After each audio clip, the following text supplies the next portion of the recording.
Hello, and thank you for choosing this clean historical Western romance by Emma Ashwood.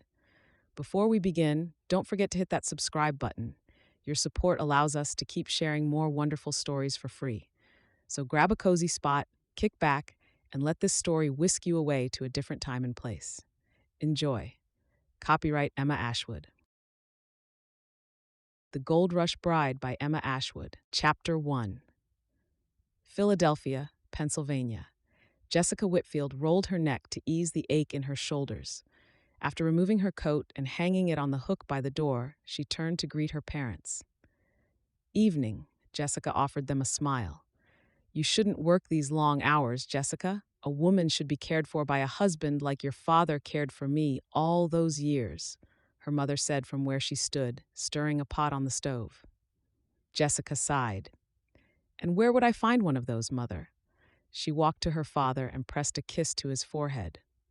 "How are you feeling today, Father?" "Can't complain. Still have my good leg, although the missing one keeps itching." Her father smiled ruefully as he scratched the stump that had once extended into a leg. Jessica's heart clenched, knowing how hard it was for her father to be disabled after spending his life as the caretaker of their family. The small house was filled with the aroma of onion soup, a small fire crackling in the hearth. A few years ago, the aroma of beef stew would have welcomed her, and her father would have been enjoying an after-work glass of ale. But that was no longer their fate. Their fate had changed 3 years ago when her father had an accident at the boating yard. He had worked there since the age of 14 and had never suffered an injury, but on that fateful day, a faulty rope had snapped, and her father's leg had been crushed by the hull of a boat in the dry dock.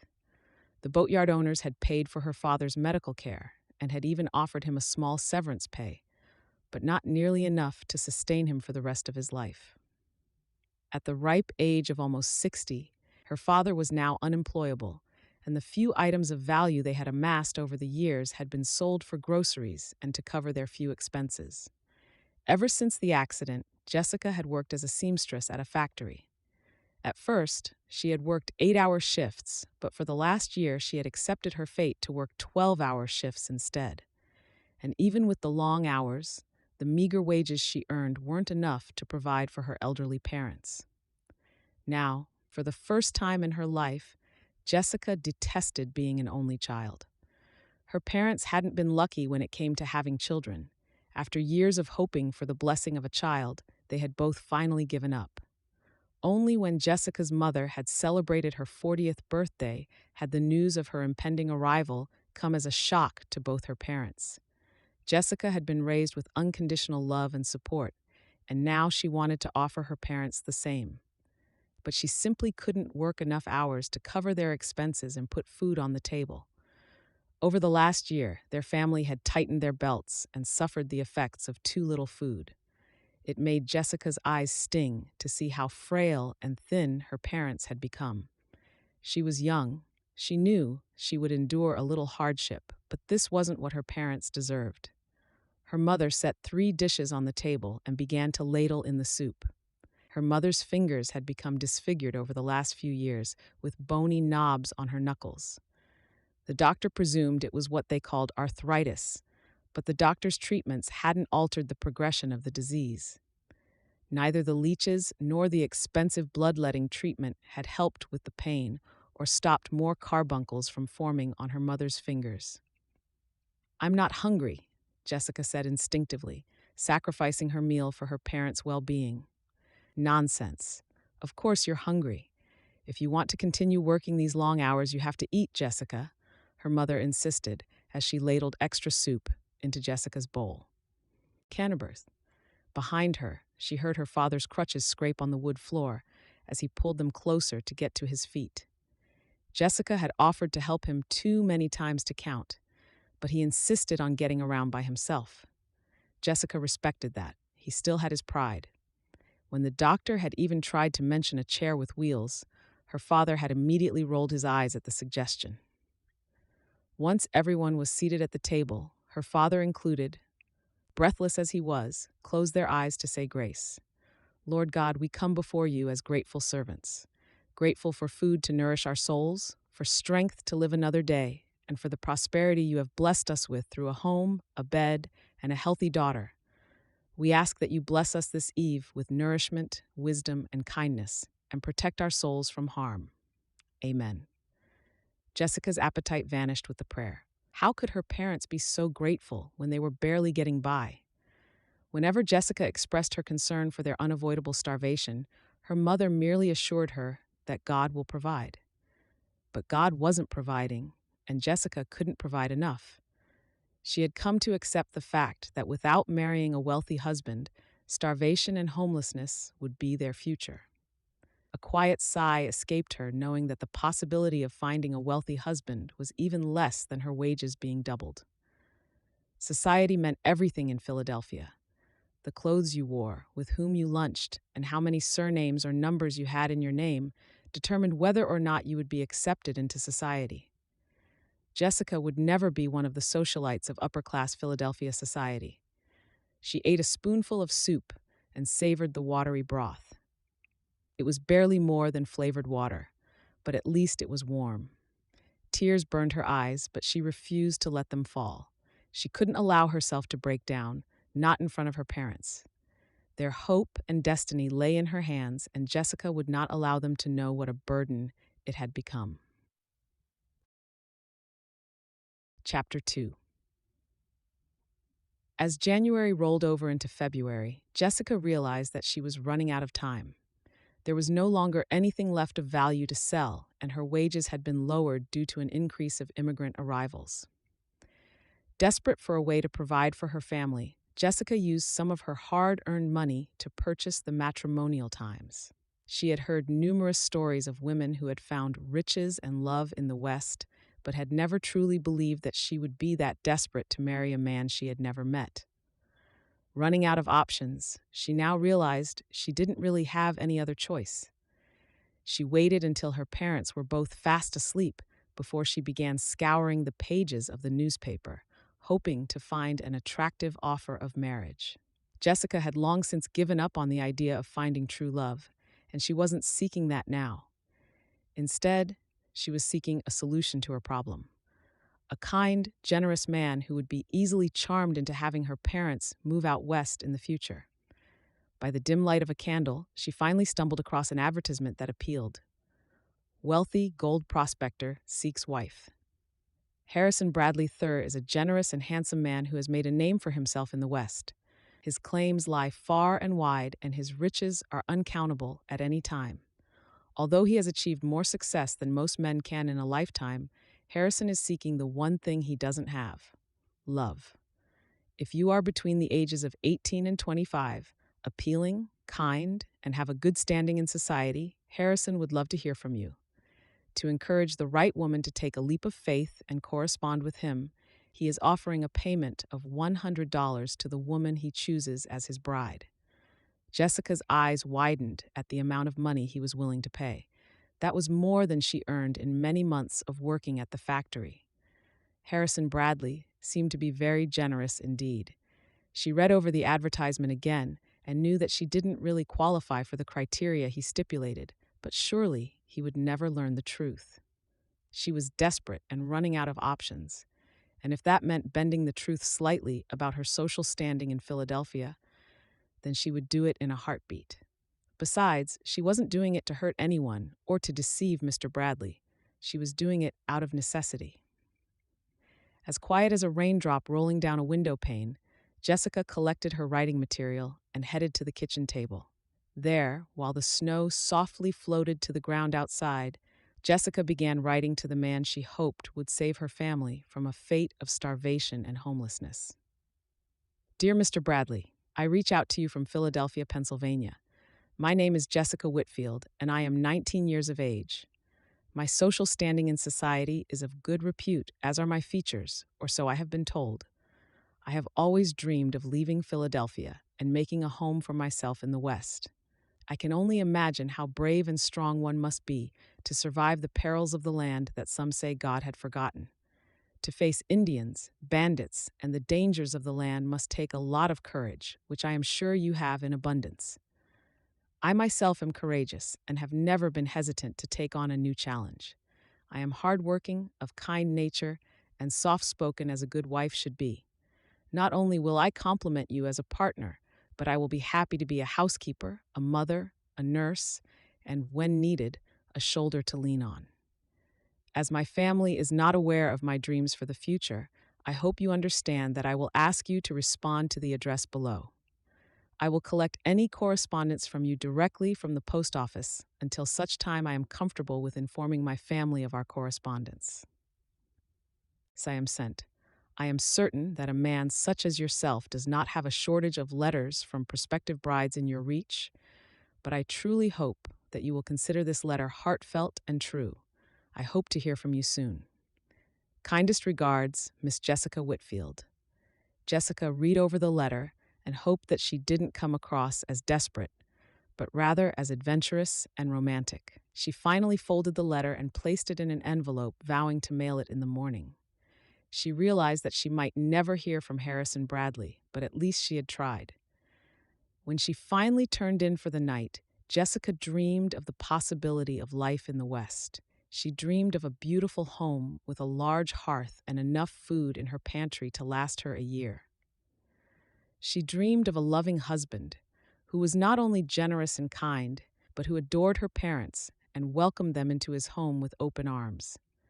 She dreamed of a beautiful son and daughter, a son who took after his father, and a daughter who took after her.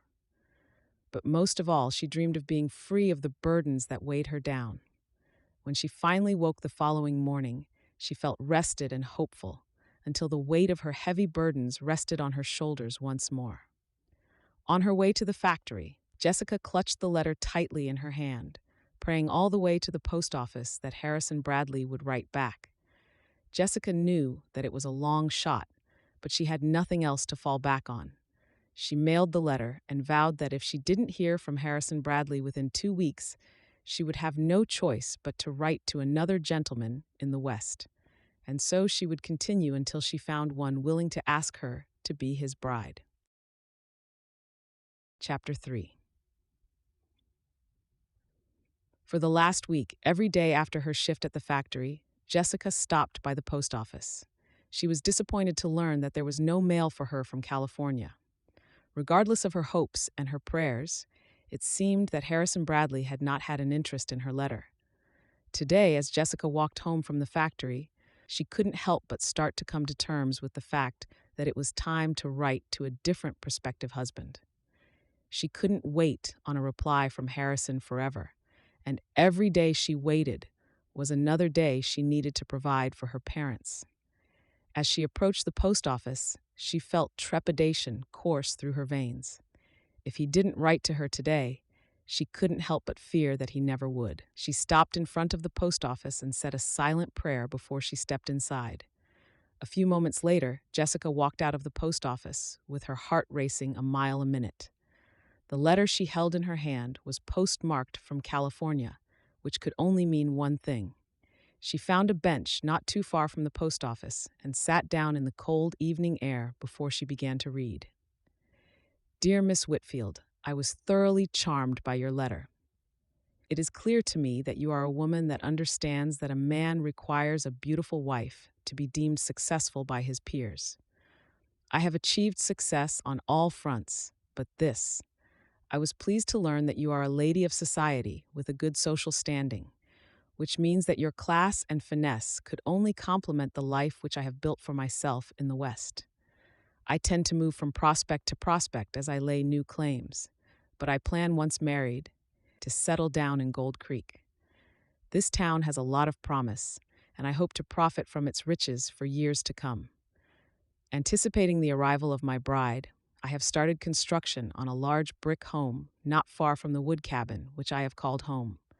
I believe that it is time to sink my roots in this county, and that to do that, a home of brick and mortar will be perceived as much more permanent than just another cabin. I will ensure to include sufficient rooms for a family in the hopes that we might grow one in the future. I am sure that you can understand my concern about being deceived purely as a means to profit from my proposal, so I hope you do not take offense when I ask you to please include a photograph of yourself with your next letter. Find enclosed a photograph.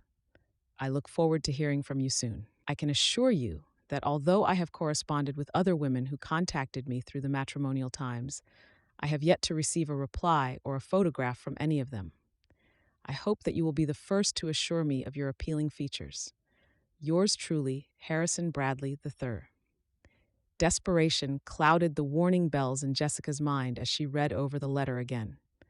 Had she been less captivated by his riches, she might have paid the warning attention. Instead, she counted what little money she had in her purse and crossed the road to the gallery.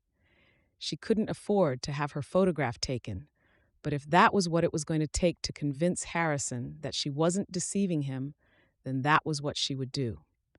As she paid the photographer and took a seat on the stool he provided, Jessica reminded herself of the payment of $100 she would receive if chosen to become Harrison's bride. Not only would that money go a long way to provide for her parents, but it would mitigate the costs incurred during this courtship. Jessica tucked the photograph into her pocket and headed home, barely feeling the cool wind stirring in the air. Her aching shoulders, as a result of spending a day behind a sewing machine, no longer bothered her at all, because hope bloomed in her chest, and her future was becoming brighter with every passing second. That evening, she waited once more until her parents were fast asleep before she wrote her reply. She included the photograph and expressed her gratitude for Harrison's reply. She wouldn't waste time mailing him her letter. She needed her photograph to arrive first. Jessica didn't for a moment stop to consider that she might be the one being deceived, or that Harrison might not be the kind and gentle man he claimed to be.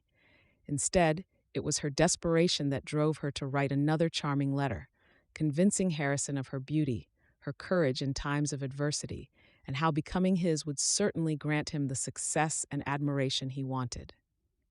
That night, sleep wouldn't grant her the rest she needed. Instead, Jessica began to think about her journey westward. She tried to imagine the barren plains and lush forests and the dangerous mountain passes she had heard so much about.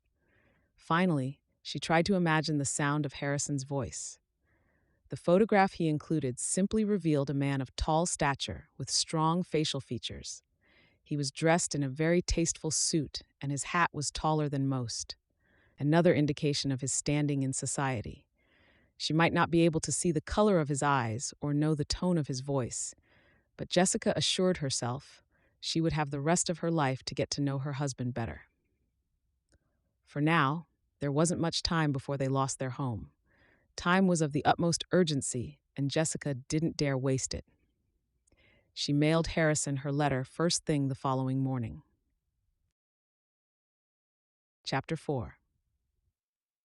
Jessica arrived home just as her mother was plating dinner. Her father, already at the table, shot her a curious look as she walked through the door.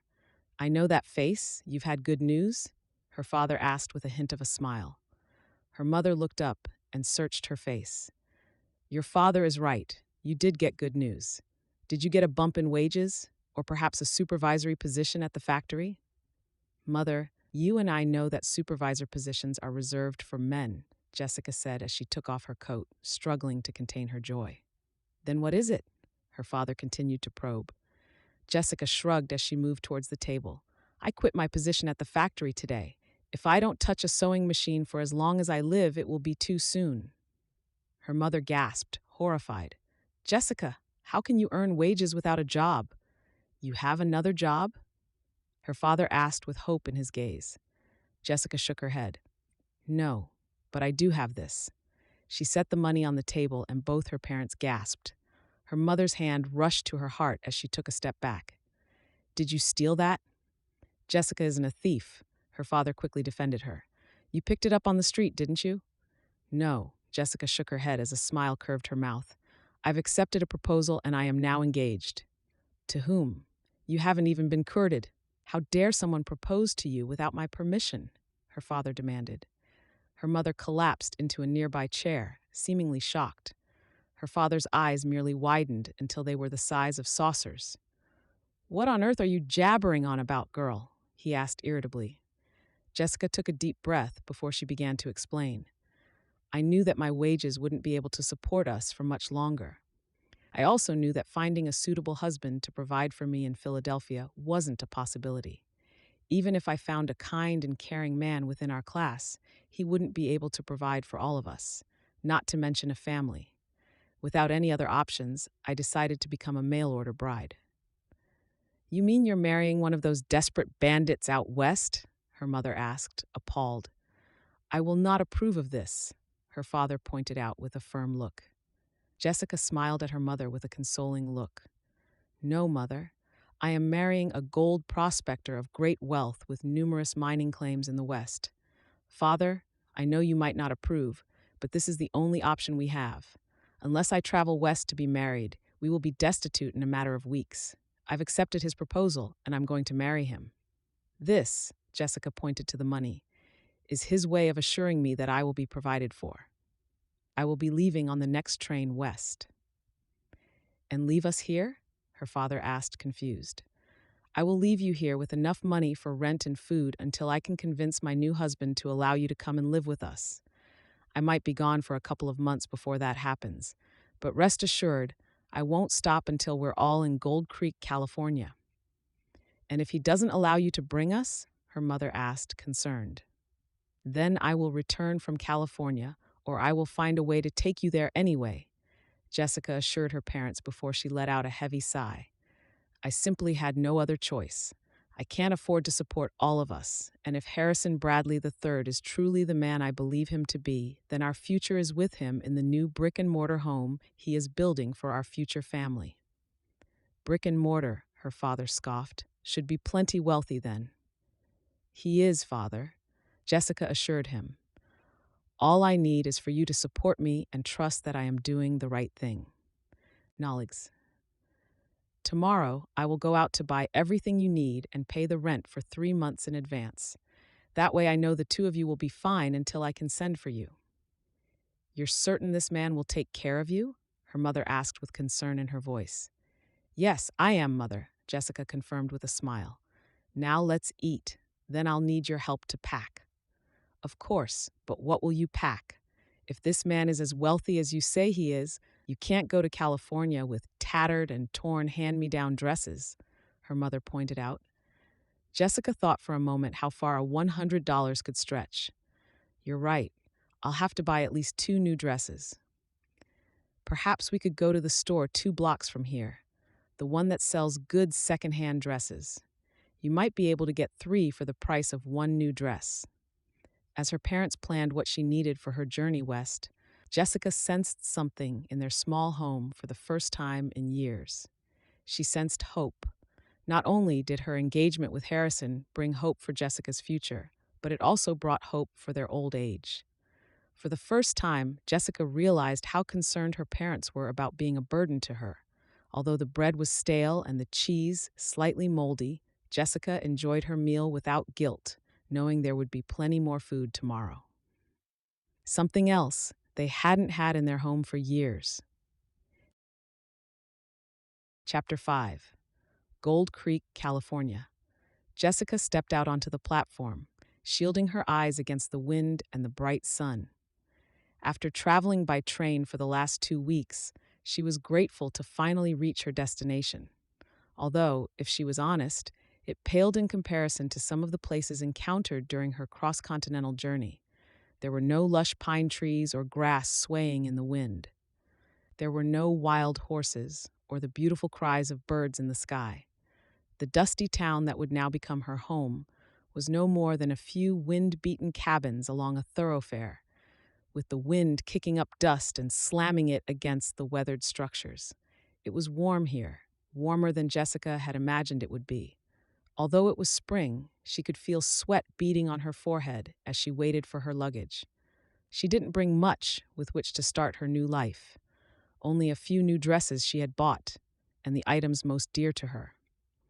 Her heart clenched with melancholy as she remembered her parents waving to her from the train station in Philadelphia. Nothing had been harder for Jessica than to leave her parents behind. Strength and courage from the Lord had carried her onto the train as she waved them goodbye with dry eyes.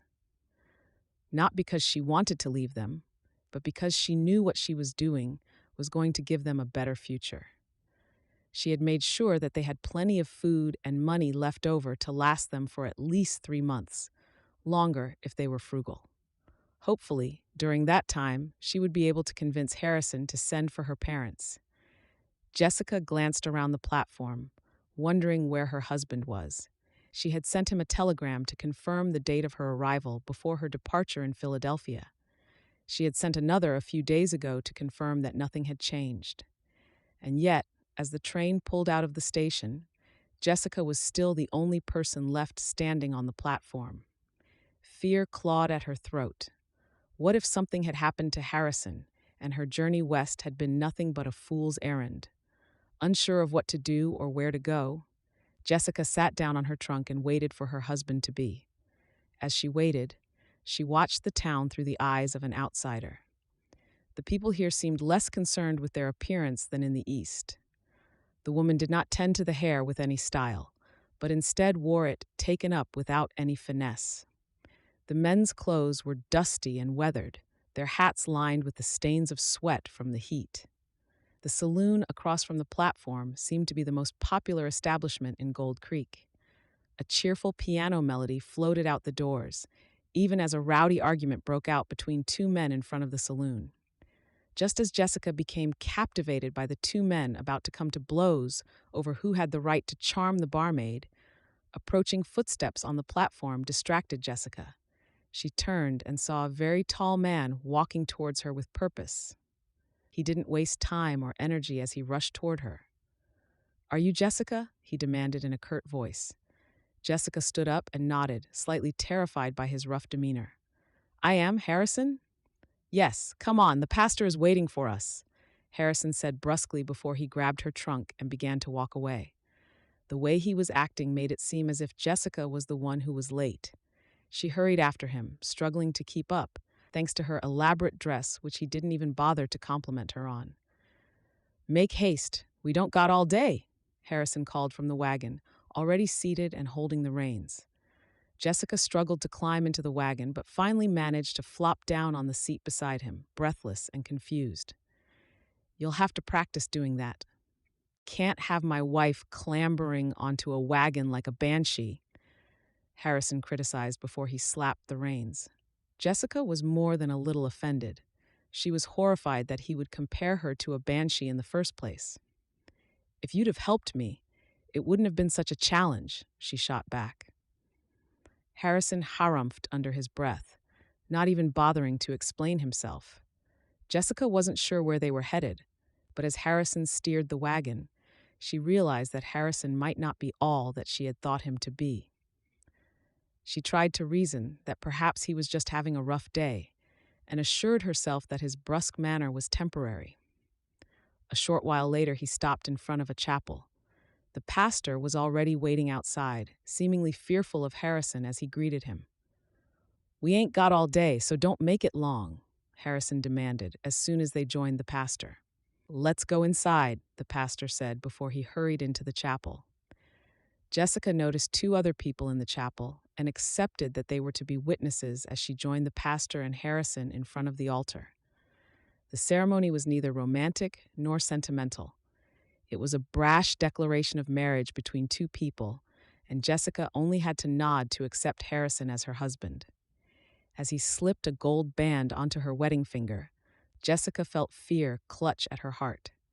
Instead of feeling excited and loved for knowing that she had a husband, suddenly she felt as if her marriage was a sentence she had to carry out. "I have to get back to the mine, but the pastor can take you to the house," Harrison demanded, rather than asking the pastor. "Of course, Mr. Bradley. It would be my pleasure," the pastor quickly agreed. Jessica attempted a smile before Harrison walked out of the chapel, wondering what she had just agreed to. She had just married a man who didn't even bother to ask her about her journey and was now too concerned with his mind to even take his bride home. "He's a busy man, Mr. Bradley. You're a very lucky lady to be his wife," the pastor said once they were alone. Jessica turned to the pastor with a warm smile. "Thank you, Pastor. I am very lucky indeed. Are you sure you don't mind showing me where my home is?" "Not at all. I'll have Tomlin, the stable hand at the livery, follow us with a spare horse for me to return on," the pastor promised. While the pastor arranged for the stable hand to follow them, Jessica made her way to the wagon. Perhaps Harrison had experienced some trouble at the mines today, or perhaps he wasn't feeling well. She tried to reason why her husband might have been so curt, hoping that by finding many different explanations, she would convince herself that it wasn't his character. Sword. Chapter 6. The house was made of brick and mortar, just as Harrison had promised. The rooms were spacious, and the kitchen was better equipped than any Jessica had ever stepped into. The furniture and the drapes were of the best quality, and the floors were of maple boards that gleamed in the sunlight. But not even the opulence and luxury that surrounded her could offer Jessica consolation for the loneliness and solitude she faced. Built on the outskirts of town, her new home was too far from town to walk. Instead, she needed to take the wagon, which she was still afraid of doing. She had hoped that her new husband would find the time to show her around the stables and teach her to ride the wagon. But her new husband was never home. He left early each morning and returned late every evening. 2 weeks after her arrival in Gold Creek, Harrison's mood had yet to improve. Jessica had quickly come to learn that being brusque and unmannered was simply her husband's way. It didn't matter what she cooked, how she cleaned, or even tried to make conversation. Harrison wasn't interested in her opinions or effort in the least. All he could talk about was his gold. How much gold he had, how much he planned on mining, and how lazy his mine workers were. Although Jessica didn't know him very well, she had come to the conclusion that Harrison was obsessed with his wealth. The house, the new wife, the pretty stables, none of it really mattered to him. It was the appearance that mattered to him. He wanted people to know that he was wealthy, and he wanted the respect and the power that came with wealth. Jessica had always imagined that when she was married, she would feel loved and cherished. Instead, she felt cold and unloved. She felt as if she was no more to Harrison than a means to an end. Someone who fulfilled the picture he was trying to paint of his life, although he didn't bother to stop for a moment to appreciate or enjoy it. The conclusion she had come to in the early hours of the morning during another sleepless night had left her afraid that coming west had been the worst choice she could have made for her and her parents. It was clear that Harrison didn't care for her, and so it was evident that he wouldn't care for her parents either. Jessica hadn't even attempted to ask him if he would consider bringing them west, already knowing what his answer would be. Harrison didn't want a relationship with her. He didn't even want to learn about her childhood or her life back in Philadelphia. The only thing Harrison spoke of when he wasn't talking about his mines was the heir who would inherit the dynasty he had built in the West. Jessica was simply a vessel to provide the said heir. She prayed that the Lord would give her the courage and strength to make her marriage a success, but Jessica feared that would never be the case. Instead of focusing on the disaster that had become her life, she tried to focus on what she could change. Being stuck in a beautiful house made of brick and mortar without a single soul for company.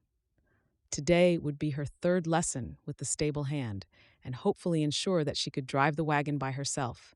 At least then, she could go into town and at least meet the townsfolk. Perhaps even make a new friend. He worked with her for 2 hours before he finally jumped off the wagon. "Miss Jessica, now you drive that wagon all the way up to the gate and bring it back." Jessica's heart raced in her chest as she flicked the reins. She kept her eyes on the road, knowing the horses would go wherever she looked, and held the reins tight enough to be able to pull the horses to a stop when needed. Atrocity. When she reached the gate, she turned the wagon around, feeling triumphant before she gave the reins slack and allowed the horses to race back to the stables. "Whoa, whoa," the stable hand called as the horses raced towards him. Jessica pulled them to a halt, her hair windblown, but a beaming smile on her face. "I did it. You sure did," the boy laughed. Feeling triumphant and a little more hopeful than she had in days, Jessica headed back inside. No longer would she sit around the house all day waiting for her husband to return. Tomorrow she would explore the town of Gold Creek. Chapter 7. Harrison, Good Morning. Jessica greeted her husband with a smile as he walked into the kitchen. In return, he mumbled something that sounded like a complaint more than a greeting. "I'll pour you a cup of coffee, freshly brewed," Jessica offered, not allowing Harrison's constant bad mood to affect her this morning. After pouring him a cup with 3 spoons of sugar, just the way he liked it, she set it down on the table. Harrison barely acknowledged her before he reached for the cup. Jessica knew not everyone was cheerful in the early morning, but Harrison took being grumpy to a whole new level. For him, it wasn't a mood affliction, it was a constant state of being. For a moment, she stood watching him from the stove. She couldn't help but wonder if something had happened to make him so miserable. Did he enjoy being rude and constantly unhappy, or had something caused it? "How long do I have to wait for breakfast?" Harrison snapped Jessica out of her thoughts. "It's already cooked. Here, let me fix a plate for you." Jessica hurriedly plated sausages, biscuits, and eggs before sliding it in front of her husband. While Harrison tucked into his meal without even saying grace, Jessica summoned all her courage to approach the idea she'd had since mastering the wagon the day before. "I was thinking about going into town today. I've always preferred doing my own shopping, and although I appreciated the stable hand doing it while I settled in, I'd like to go on my own. He's been teaching me how to manage the wagon, and I'm confident in my skills to drive into town."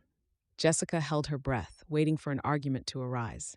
She expected him to argue about her safety or her capabilities, but instead, he just kept silent. "Harrison?" Jessica probed. "Did you hear me?" Harrison stuffed another bite into his mouth before he reached into his pocket. He tossed a few coins on the table before talking around a full mouth of food. "There, that ought to be enough." Jessica couldn't decide if she was offended or relieved that he didn't argue with her. "Thank you. Is there anything I can get for you?" Harrison shook his head before he pushed the chair back, scraping it across the floor. "Get me some whiskey." He tossed a few more coins onto the table before he left. Jessica was more than a little surprised. She had truly thought he would stop her from going into town. Feeling elated and overjoyed for the first time since arriving in Gold Creek, Jessica decided that perhaps she might even surprise Harrison and stop by the mine. Surely it couldn't be too hard to get directions to the biggest mine in the area? A short while later, Jessica drove into town. The horses had obeyed her every command and hadn't given her any trouble. She stopped the wagon at the livery to allow the horses to drink, as the stable hand had instructed her to do before she headed towards the thoroughfare. The stores were so much different from the stores she had been used to in Philadelphia. She could never afford to shop at most of them, but they had seemed much bigger than the stores in Gold Creek. The general mercantile store from which she would buy whatever she needed was a few stores ahead of her, but Jessica's curiosity had her stepping into the store to her left. She didn't get the name, but from the storefront she noticed that they sold anything and everything from jewelry to coal. On display was a curious collection of trinkets, bits and bops, and even beautiful hats to protect against the sharp prairie sun. As she perused the various shelves and aisles, filled with numerous items, she couldn't help but overhear the conversation between 2 women at the cash register. "Annie, how's Billy doing? I hear Bradley is making them work double shifts this week?" Annie let out a heavy sigh. "He's not doing too well. That cough just won't go away. The doc said he should rest up for a week or 2, but we need the wages." "Can't he ask Bradley for a loan?" The woman scoffed before she answered herself. "Bradley would rather see Billy keel over than lend him money. Selfish nitwit." "I know. It's not Billy's or the other miners' fault that the mine is running dry. But Bradley won't hear nothing of it, and if any of the men dare to mention it, Willie Hunt is just too eager to whip them into silence." Annie sounded on the verge of tears. "Oh, Annie, that's horrible. I wish there was something I could do, or anyone for that matter." "There's nothing you can do. Bradley's got too much power and influence in this town to care about the miners.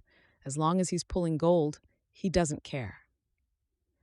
Billy asked him about a mask, the type the men wear in the coal mines.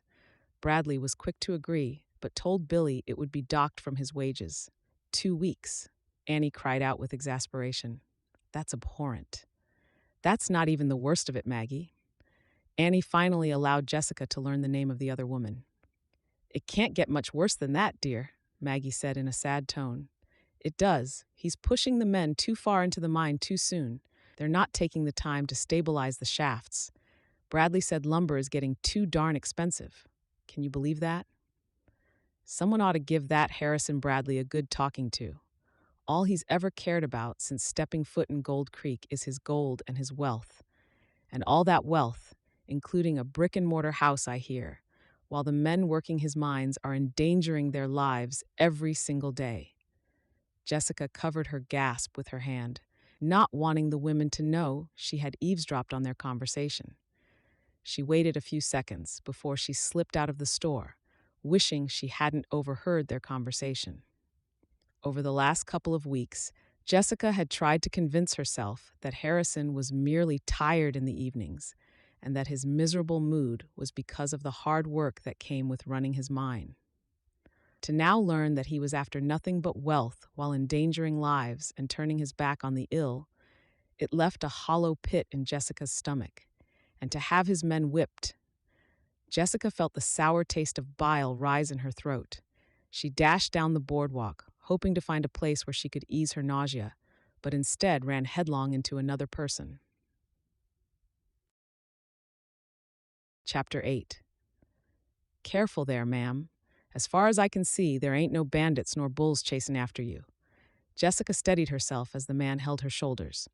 She drew in a deep breath, grateful that the shock of running into someone had allowed the nausea to disappear. She took a step back and looked into the bluest eyes she'd ever seen. Thank you. I'm sorry.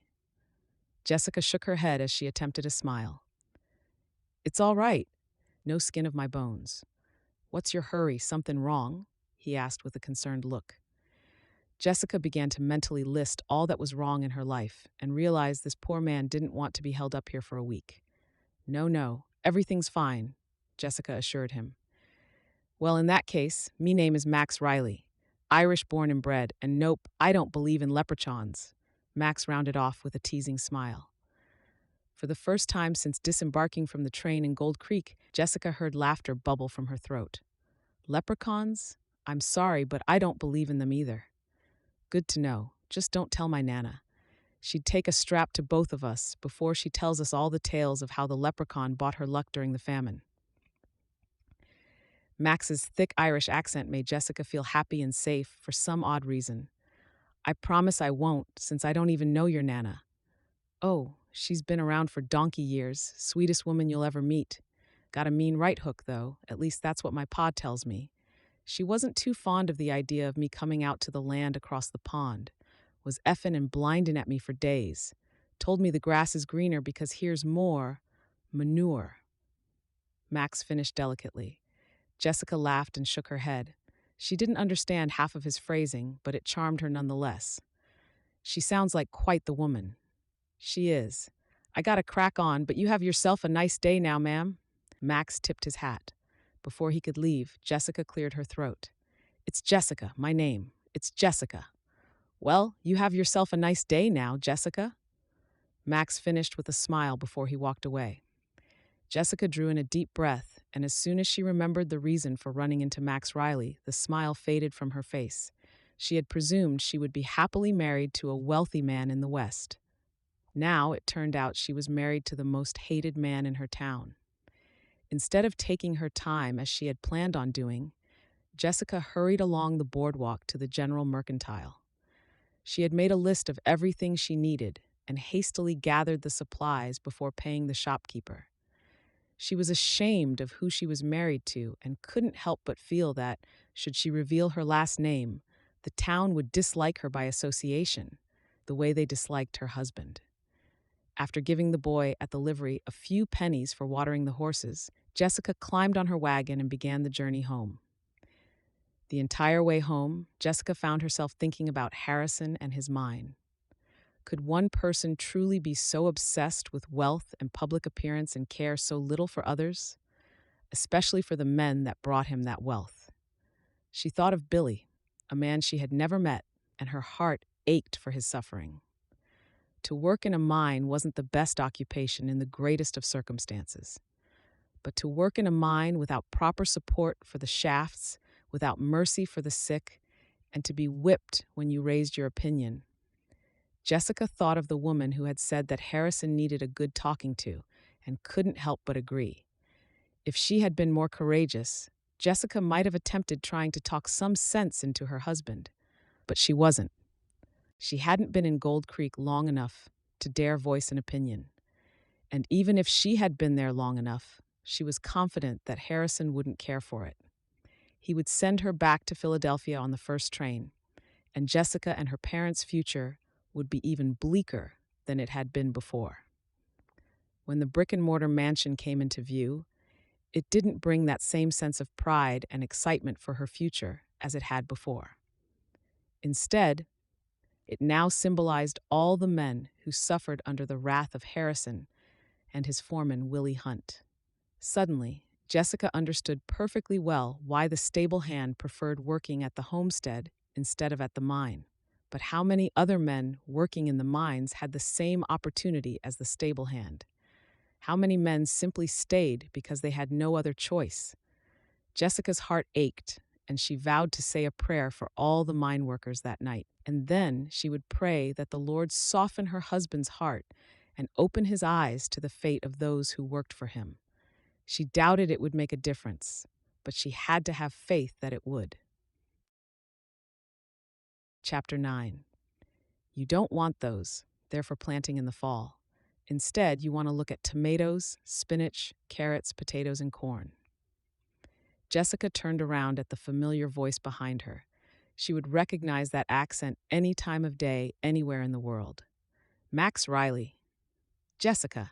Max tipped his hat. I thought it was you when I walked into the store. Wasn't sure what a bonny lass like yourself would be doing scouring through the seeds, though. Max cocked a curious brow. Our house, the homestead, it's new, Jessica began to explain. My husband just recently finished building it, so it doesn't have a kitchen garden yet. I was considering starting one myself. I knew it. Max let out a heavy sigh. A bonny lass in the West always has a husband. Jessica laughed, feeling flattered. And who, might I ask, is this mysterious gentleman who doesn't accompany his lady to town? Max asked with a curious look. Harrison Bradley. Jessica almost whispered the words. It might have been a month since she heard the woman talking in the store on her first visit to town, but the memory still stung. Max's smile faded as his eyes widened with surprise. I'd heard Bradley had ordered himself a bride. Didn't know she'd arrived already? Jessica shrugged. A little more than a month ago. Although Max didn't say it, she could see his demeanor change slightly when she mentioned her husband's name. So, have you struck gold yet? She asked, changing the subject. Over the last month and a few frequent visits to town, Jessica had learned that people either came to Gold Creek to work in Harrison's mine or open a store, or if they had a claim of their own. Max waved a playful finger in the air. You're good at reading people. How did you know I have claim? Jessica smiled. Your boots are covered with dirt, and this is the second time I've met you in town in the middle of the day. A man with a claim only comes into town when he's got gold to sell. Hush now, Max teased with a grin. We don't want everyone to know that I've earned enough to finally afford a loaf of bread. Judging by his clothes and humble demeanor, Jessica took him at his word. So, the seeds. What do you know about planting? Max asked, turning back to the shelf. Jessica frowned and let out a sigh. I know theoretically that if you put a seed in the ground and water it, it will grow. Max's laughter was easy as he shook his head. That's like saying that I know theoretically that if I meet a woman I like, I'll marry her. There's a lot more to a kitchen garden than just sowing seeds and watering. You need to prepare the dirt. You need to know which vegetables to plant with which. You need to know which herbs will deter pests. Jessica's face became blank as Max rattled off all the things she needed to know. Then I might as well give up right now. No, come on. I was raised on a crop farm back on the Emerald Isle. I know a little about sowing seeds. Why don't you let me help you? Help me? Jessica asked, surprised at his offer. Help you lay out the beds, prepare the soil, and show you what will grow where best. You'd do that? Depends if your husband will allow it. Don't want no trouble for offering to help, Max pointed out. Jessica shook her head. Harrison was never home, and as for the stable hand, he wouldn't run to Harrison if Jessica had found someone to help her with the garden. In fact, she could hire him. I can hire you? Max shook his head. Paying for someone's wisdom is an insult. We all share the things we've learned from our parents. It would be my pleasure. But what about your own work? Jessica asked, concerned. A loaf of bread should last me a week, Max shrugged. Maybe longer if I manage to shoot some grouse for supper. Jessica's laughter bubbled from her throat. You're unlike anyone I've ever met. That's good to know. Wasn't sure if I had a twin running around or not, Max teased. Here, you take these seeds and I'll come by the day after tomorrow. Jessica held out her basket for the various packets of seeds. Thank you, Max. It's not too far from town. It's out on the road that leads east. Max held up his hand. Jessica, when the first brick-and-mortar building goes up in a small town like Gold Creek, everyone knows where it is. I'll find it. I'll see you late morning. Just as suddenly as Max had appeared at her side, he disappeared again. With a smile on her face and a skip in her step, Jessica headed to the cashier. She wouldn't pay Max for his time, but she would make up a small basket to thank him for his trouble. And if Harrison had any questions about the man helping her with the kitchen garden, should he come to hear of it, she'd tell him that she had paid him for his time as a consultant. She wouldn't reveal that she had used the money to buy Max some items for his pantry. Chapter 10. Jessica couldn't help but feel excited as she waited for late morning to arrive. Deep down, she felt guilty for being excited about seeing Max again. But with Harrison being in another one of his extra foul moods, she simply couldn't be bothered. The night before over dinner, Jessica had purely out of interest asked him a little more about his mine. Harrison had slammed his fist on the table and told her it was none of her concern. He had made it abundantly clear that except for housekeeping, Jessica was of no other use to him, for now. Jessica had understood what that meant. The day would come when Harrison expected her to fulfill her duty as a wife and bear him children. The thought made a chill run down her spine. Regardless of not feeling any affection towards her husband at all, she couldn't stand the thought of Harrison becoming a father. Would he treat his children in the same way he treated the men who worked in the mines? There had been a few times now when Jessica had overheard talk about Harrison and his foreman Willie Hunt in town. No one knew who she was, and she didn't volunteer the information. But from what she had learned, the two women she had overheard on that first day weren't exaggerating. After getting to know Harrison a little better, she also knew that they were right. Harrison simply cared about how much wealth he could acquire. He didn't care about the health of his miners or their safety, and he cared about her least of all. Jessica heard the hooves of a horse at a gallop and stepped outside just in time to see Max arriving on horseback. A smile curved her mouth as she waved to him. "Are you expecting someone, ma'am?" Sammy the stable hand asked from the water pump. Jessica nodded. "Yes, in fact, I am. It's a consultant on vegetable gardening. Perhaps you'd like to join us today, Sammy? We're going to plant a kitchen garden." Sammy's eyes brightened. "Really, ma'am? You wouldn't mind? I promise I won't be in the way." Jessica smiled warmly at the boy who was yet to become a man. She couldn't imagine him working in one of Harrison's mines and had become quite fond of him. "Of course you can." "Mrs. Bradley," Max greeted her as he approached the porch. Jessica understood that the formality was for Sammy's sake. "Please call me Jessica." Max tipped his hat and smiled. "Jessica. Now where do you have in mind for this kitchen garden you speak of?" Jessica led Max around the house to a spot she had chosen. It enjoyed the early morning sun and shade in the afternoons when the sun was at its hottest. "Here. Of course, if it isn't suitable, it's perfect. Now we'll need a few stakes to stake out our beds. I brought some rope," Max explained as he began to measure the area. "A spade, sir?" Sammy asked eagerly. "Yes, that will be useful as well," Max agreed.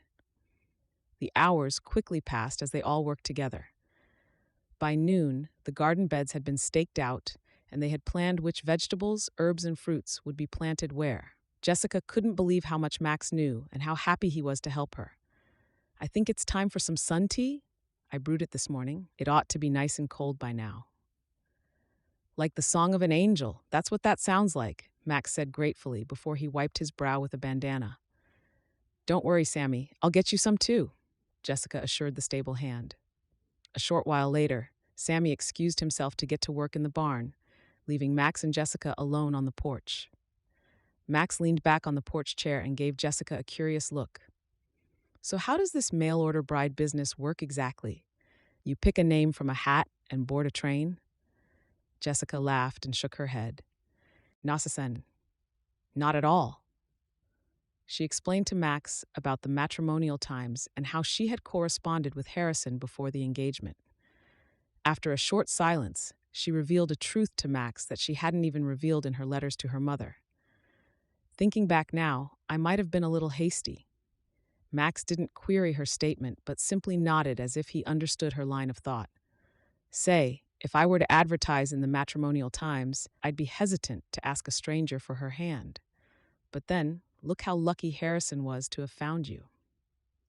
A light blush covered her cheeks, and Jessica quickly looked away. "And why would a handsome Irishman come to America instead of farming the family land on the Emerald Isle?" Max shrugged with a heavy sigh. "I'm the youngest of 8 children, all of them men, not enough land to go around. Besides, I've always wanted a little adventure in my life. Coming out here, building a life for myself, staking a claim on a piece of land, that's all the adventure I need. I'm just grateful your adventures led you here. Without your knowledge, I'm not sure I would have known where to start with the garden. With your advice, I'm sure I'll be harvesting in a couple of months." Max laughed. "Not if we sit here drinking sun tea all day. Come on, back to work." Together, they headed around the house and continued where they had left off. Clearing the beds of grass was tiring and laborious work, but Jessica didn't mind at all. She felt as if she finally had a purpose and a friend.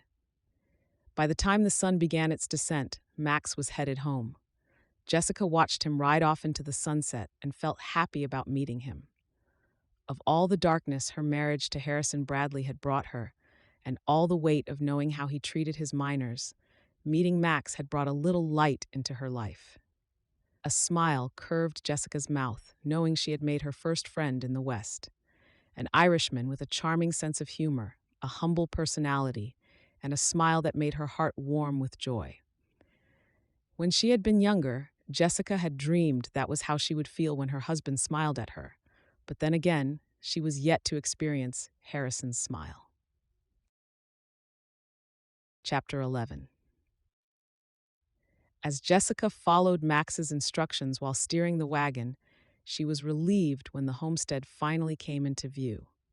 She had told Sammy she was going into town to do some shopping, but what she didn't tell Sammy was that she would be going to see Max first. With Max's help over the course of a few days, she had managed to bring her kitchen garden to life. Soon, the first seedlings would begin to sprout, a testament to the hard work that had gone into creating it. During Max's last visit to help her with the kitchen garden, he had invited her to come by his homestead to see his kitchen garden. Jessica had accepted the invitation, not only because she was curious about the potential of her kitchen garden, but because she was curious about Max as well. She knew that a married woman visiting another man's homestead would be frowned upon in any circle, but that didn't deter her from following Max's directions. Jessica enjoyed spending time with the handsome Irishman, and seeing Max had become a welcome escape from the nightmare her marriage had become. Jessica often found herself wondering if she would have accepted Harrison's proposal had she known the type of man he was. But it was easy to forgive herself for accepting Harrison's hand, remembering the terrible conditions she had suffered back home. She missed her parents terribly and hoped that soon she would be able to ask Harrison about bringing them out west, but she doubted Harrison would agree. His interest in her was passing, and it was clear he didn't have any affection for her at all. Why would he care about her parents or their future in Boston? The thought weighed heavily on Jessica's mind, but she didn't voice it to anyone. She had a limited period of time to get her parents out of Boston. and she had no idea how she was going to do it. Judging by the letters she received from back home, her parents were using the money wisely and still had enough to last them at least until the end of summer. But Jessica knew that meant they were barely scraping by to make the money last that long. A small, humble cabin came into view in the distance. It wasn't as grand or as luxurious as the brick-and-mortar house she called home, but it warmed her heart more than Harrison's home ever had. Smoke bubbled happily from the chimney against the backdrop of mountains in the distance. Max sat on the porch in a rocking chair, waving to her with a broad smile. Jessica's heart skipped a beat, wondering what it would feel like if Harrison would have to welcome her like that. She pushed the disappointments of her marriage aside and brought the wagon to a stop in front of the porch. "I found your homestead." Max stood up and laughed. "That you did, and how glad I am for it." After a very brief tour of the cottage, given its small size, Max gave Jessica a tour of his kitchen garden, the shed, and the small stream in which he had recently enjoyed some luck with panning gold. They returned to the porch where Max invited her to join him for a cup of coffee. She sat down, overlooking Max's claim. "Max, this is truly a wonderful place you've created for yourself." Jessica complimented him with a smile. Max nodded. "It's not much, but it's home. When I first came out here, I only panned the stream, and the stream has brought me much luck. But recently I've begun to mine some of the hills behind the house." "Don't you need a mine to mine?" Jessica asked, confused. Max's laughter wasn't condescending, but rather affectionate. "Mining is what you call digging for gold.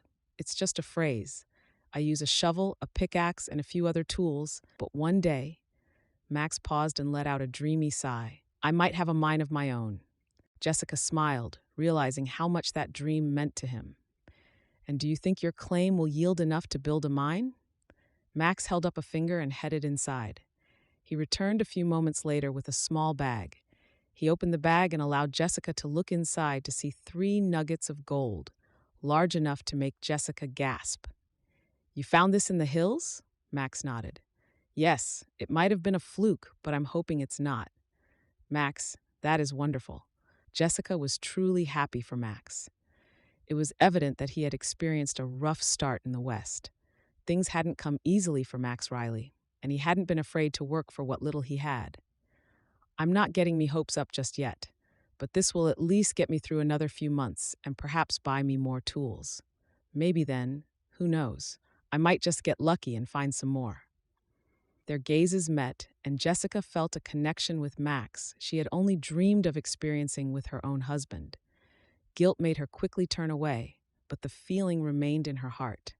There was something about Max that made her feel welcome and safe, unlike the feeling of being a burden she experienced with Harrison.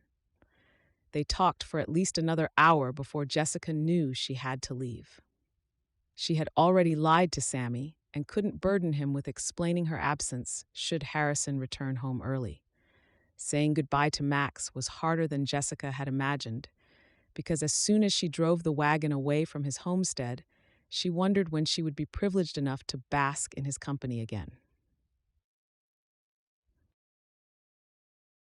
Chapter 12. Harrison Bradley hadn't become successful by turning a blind eye to what was happening around him. And to make sure he always knew what was happening and who had found gold, he paid the right people just enough to know about it first. When he learned about Max Riley selling gold, he hadn't panned in his creek. Harrison made sure to find out where Max was finding his gold. All around the area were numerous prospectors with small claims, but as soon as one of those claims turned out to be worthy of Harrison's interest, he made sure it belonged to him. Usually, it only took the right amount of money to obtain a deed to the land and the claim, but sometimes harsher measures were needed. Harrison didn't lose sleep over those measures because, after all, success comes at a price. And if that price meant fighting dirty, then Harrison would do it without blinking an eye. But first, Harrison would offer the money. After all, he was a businessman with a reputation to uphold and wanted to be respected and admired by the community. He didn't realize he was mostly feared. With Willie Hunt on his left and a sharpshooting bandit Harrison had hired for his own protection on his right, They galloped towards Max's homestead. The information Harrison had received confirmed that the gold Max had found hadn't been panned in the creek, which meant that somewhere on Max's claim was the potential for a mine. And no one mined near Gold Creek if it wasn't a Harrison Bradley mine. Harrison reined his horse to a stop as they approached the cabin. Before he could call out for Max, the man himself came walking out of the shed. "Good day, gentlemen. What can I do for ye?" Max asked, his hat riding low over his brow. Harrison slid out of the saddle and adjusted his waistcoat and top hat just to emphasize his status before he twirled the ends of his mustache. "Mr. Riley, how are you today?" "I'm fine. You lost?" Max asked with a hint of irritation. Harrison kept his smile in place, the same one a wolf would use whilst enticing a lamb into its jaws. "Nope, not at all lost. Instead, I think I've just found what I was looking for." "Nice piece of land you've got here, Mr. Riley. I believe you own the mineral claim as well?" "I do," Max nodded. "Then I think it's time you and I talked a little business." Harrison approached Max with a smile. "You see, I've been wanting to expand my business, and I think this is just the place to do it. What do you say you and I talk about a price that will please both of us?" Max shook his head.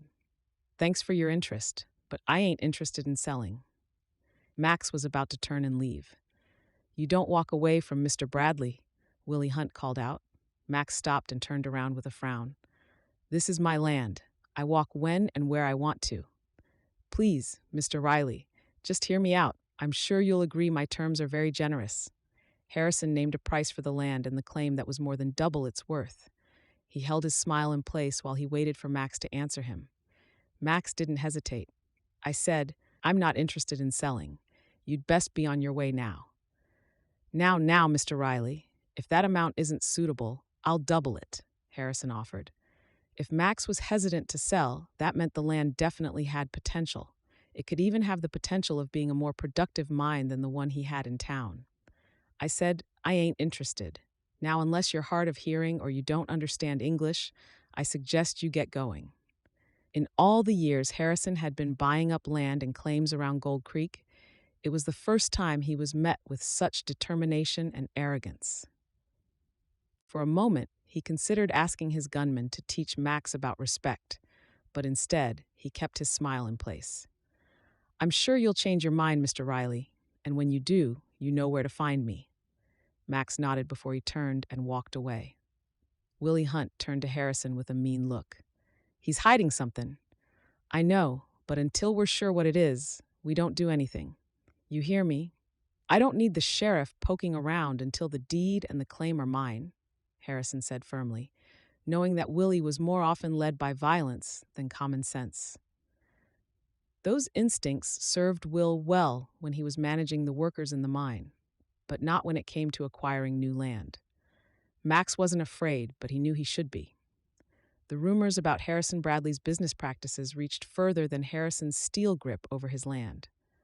Max braced himself for a gunshot, fearing that Harrison wouldn't accept no for an answer. When he heard the horses begin to gallop, he let out a sigh of relief. He might have chased them off today, but Max already knew they would be back. He had considered riding a day west to sell the gold he had mined, fearing Harrison would catch wind of his find, but had sold it in town instead. Now he wished he had gone west, but his reasoning held. If Harrison Bradley was going to find out about the gold Max had found on his land, he might as well learn about it sooner rather than later. Max turned and watched Harrison and his goons ride away and felt his heart clench in his chest. How was it that someone as kind and generous as Jessica had managed to become his wife? Harrison didn't deserve Jessica, and Jessica deserved so much better. Max looked over the creek, the cabin, and the hills in the distance, and knew that it didn't matter what Harrison offered him, this land belonged to him. It wasn't just about the gold. This place had become home. He had worked hard to create something here, and he wanted to create so much more. Hopefully one day he would have someone with whom he could share it all. But for now, keeping it was paramount. He wasn't going to let Harrison Bradley or his goons bully him into selling it, not today or any time soon. Prosody. Chapter 13. Jessica glanced over her shoulder, before she continued finding her way through the brush and over the hills. She knew what she was doing was wrong, but she couldn't stop herself. If there had been any doubt in her mind, last night had made it more than evident that she had in fact married the wrong man. She had married a ruthless gold digger who cared about nothing and no one but his own wealth. When she overheard him speaking of the men in his mines as if they were cattle, Jessica couldn't sit back and do nothing. As she tugged her dress free from a prickly bush, she remembered the argument from the night before. "Harrison, surely you can't mean that. If the men are becoming ill from mining such long hours, you have to take their health into consideration and make the shifts shorter." Jessica had come out of the kitchen and intruded on Harrison's conversation with Willie Hunt. Both Harrison and Willie turned to her as if she had appeared out of nowhere. Willie shook his head and made a sympathetic clucking sound with his tongue as Harrison came to his feet. Jessica's heart had begun to race as her husband approached her with nothing but malice and anger in his eyes. "I don't know why you think you have the right to tell me how to run my mines, because you don't." His voice had been barely more than a whisper, but the threat couldn't have been clearer if he had been shouting at the top of his lungs. "If you ever interrupt me and Willie again, you will regret it.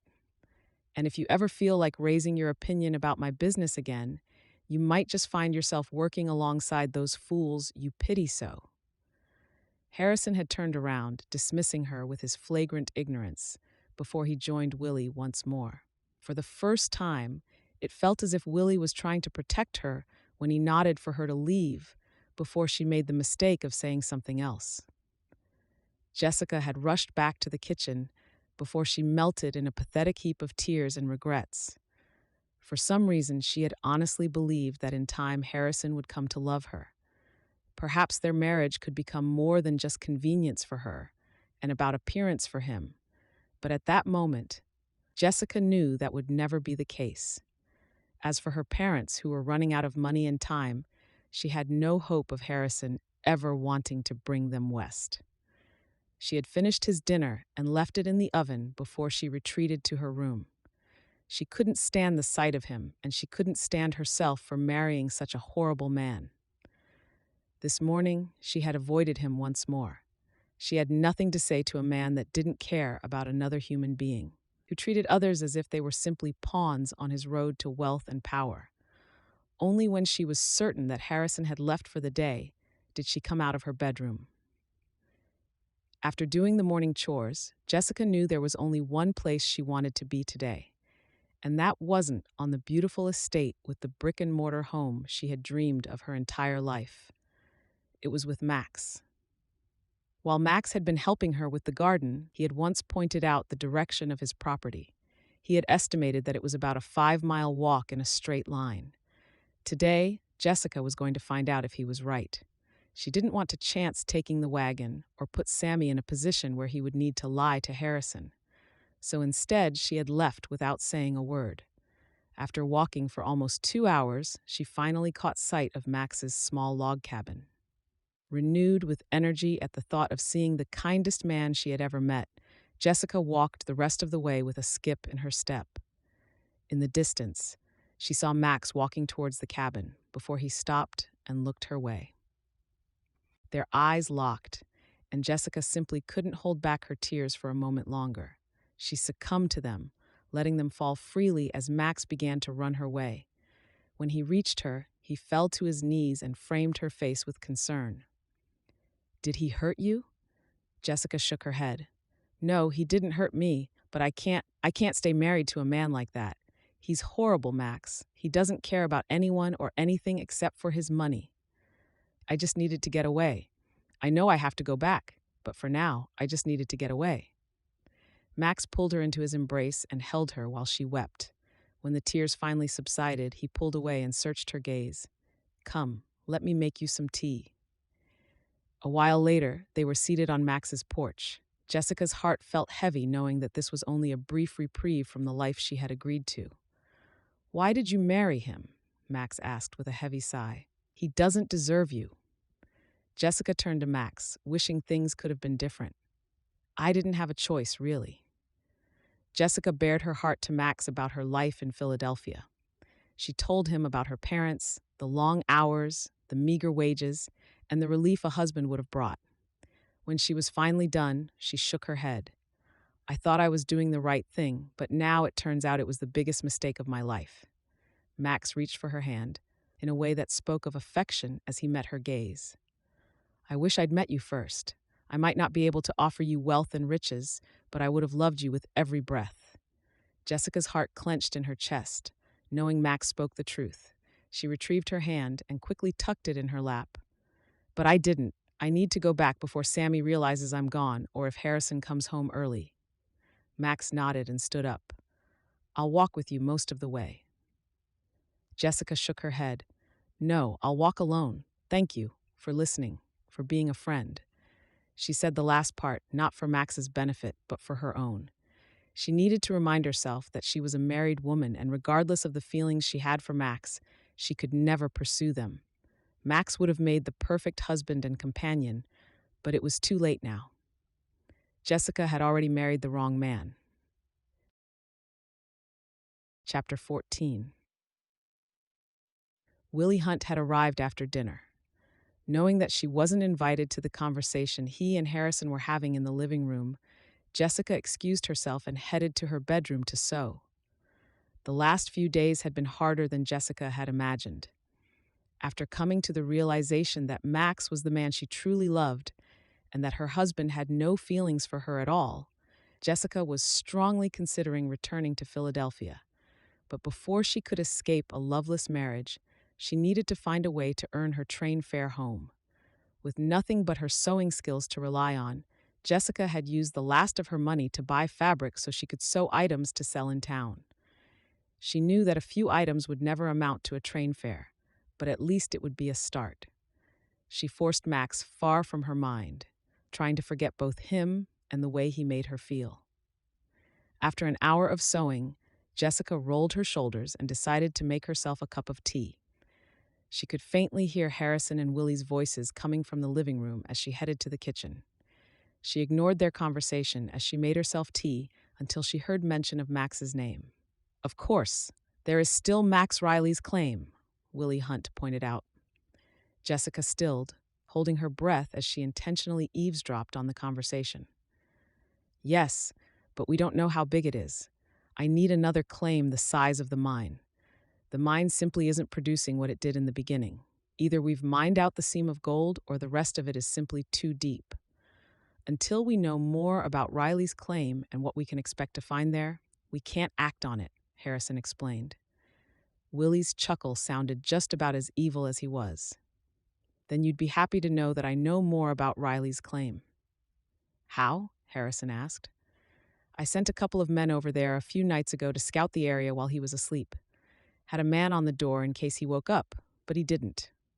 Willie shrugged. Anyhow, the creek isn't where he found the gold. There are a few hills behind the cabin. The men found a tunnel in one of those hills. Apparently, you can see the glitter of the gold even at night. The seam is bigger than the one we had in the mine, and judging by those hills, it'll run through all of them. Does Max know what he is sitting on? Harrison asked curiously. Doubt it. He might know a thing or two about panning, but my boys know more about gold seams and mining.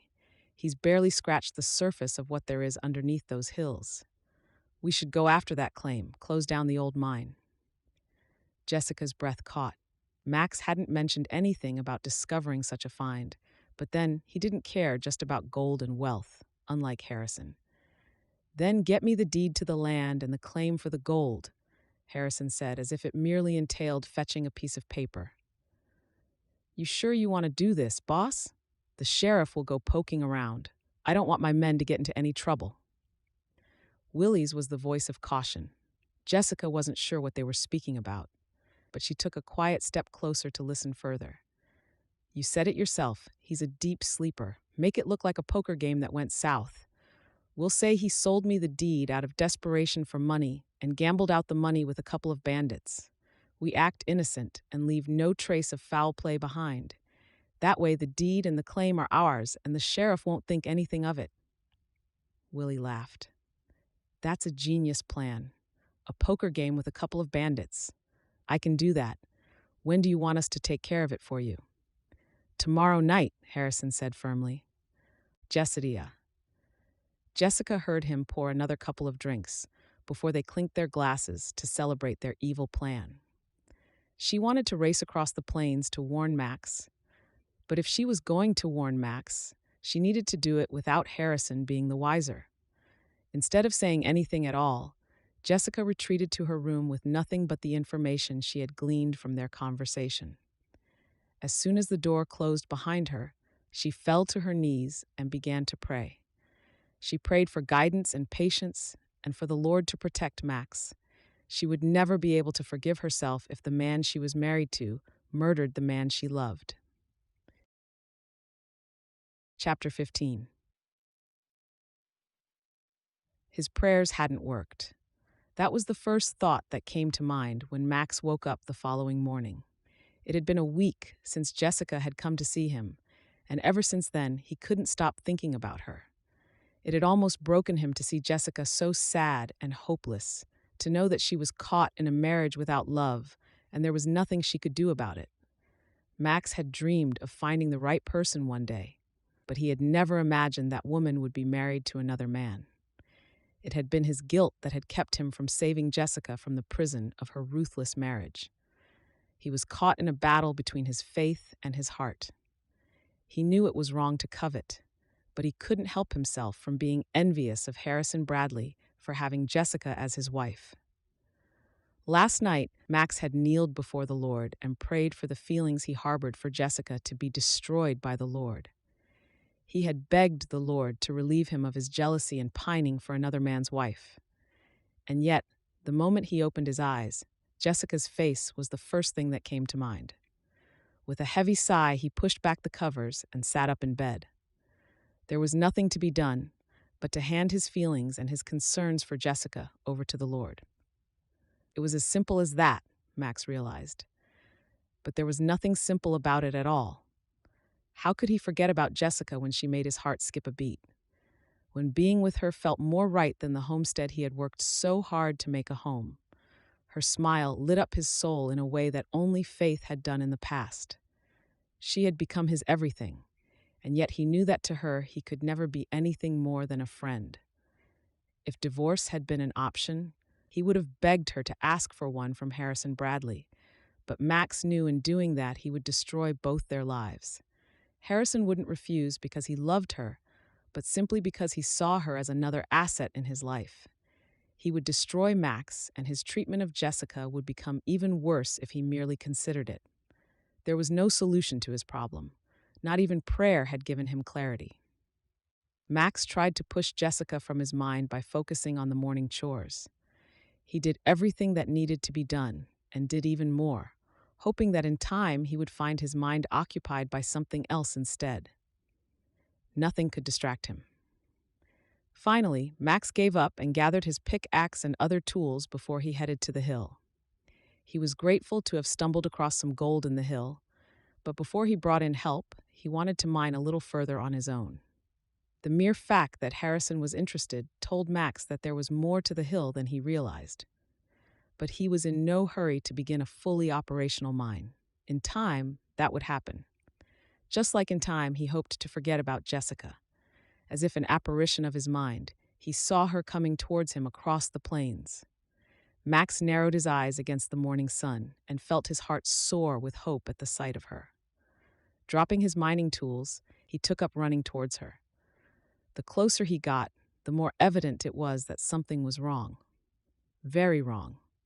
Max clenched his fists at his sides, knowing that if Jessica had been harmed, he wouldn't be able to stop himself from hurting Harrison. She jogged the rest of the way and stopped in front of Max, gasping for air. Max scanned her face but couldn't see any sign of injury. Before he could ask, she shook her head. "He didn't hurt me, but he's planning on hurting you. Tonight." "You came all this way to tell me?" Max asked, realizing that perhaps Jessica cared for him just as much as he cared for her. "Of course I came. Max, Jessica trailed off. Max touched her cheek, and she leaned into his hand. He couldn't withhold his emotions for a moment longer. If the Lord didn't want him to feel this way, he wouldn't have cursed him with these feelings. Max searched her gaze and smiled. I know I shouldn't feel this way. I know it's wrong, but I can't help it, Jessica. I know I shouldn't love you. I know I shouldn't care for you, and I know it's wrong to dream of us having a future here on my land, but I can't help it. I love you, Jessica. I love you more than I ever thought possible. Don't go back to him. Stay with me here. Max all but pleaded. Jessica's smile was loving, but her eyes were clouded with concern. We'll run away together, but first I need to tell you what he's going to do. I don't care, Jessica. I just care about you, Max insisted. Jessica took a step back and searched his gaze. If you really love me, you won't expect me to spend our life together, running from a ruthless man like Harrison. We can stop him, really stop him, Max, but I'll need your help. Max pushed his emotions aside for a moment and understood what she meant. She wanted a life with him, a real life, but not in the shadow of Harrison's wrath. We can stop him, but then we start our lives together, and that includes bringing your parents out west. A tear slipped over Jessica's cheek as a smile curved her mouth. You truly are the man I should have married. Max stepped forward and pulled Jessica into his arms.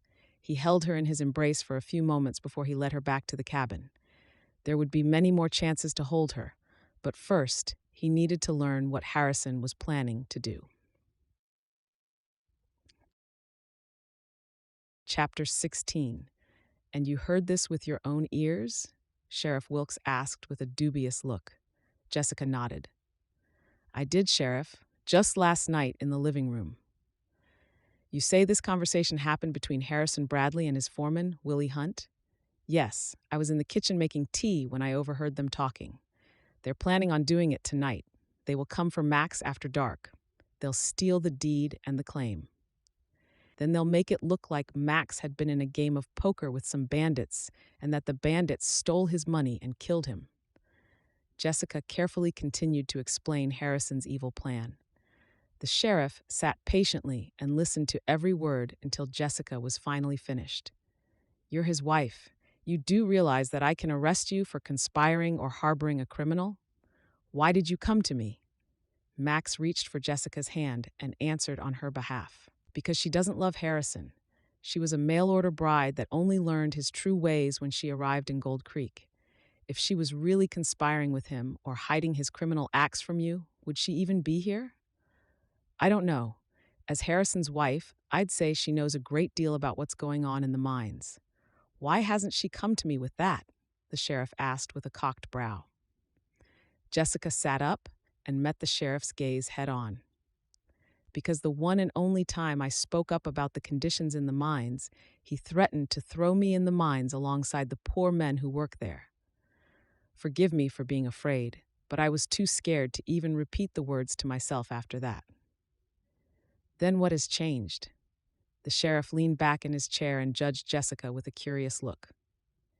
Jessica knew she could be coy and tell the sheriff that she didn't owe him any explanations, and that he should stop asking her questions and rather focus on arresting her husband. But she had a feeling he wasn't a man that did anything without being pleased with an explanation first.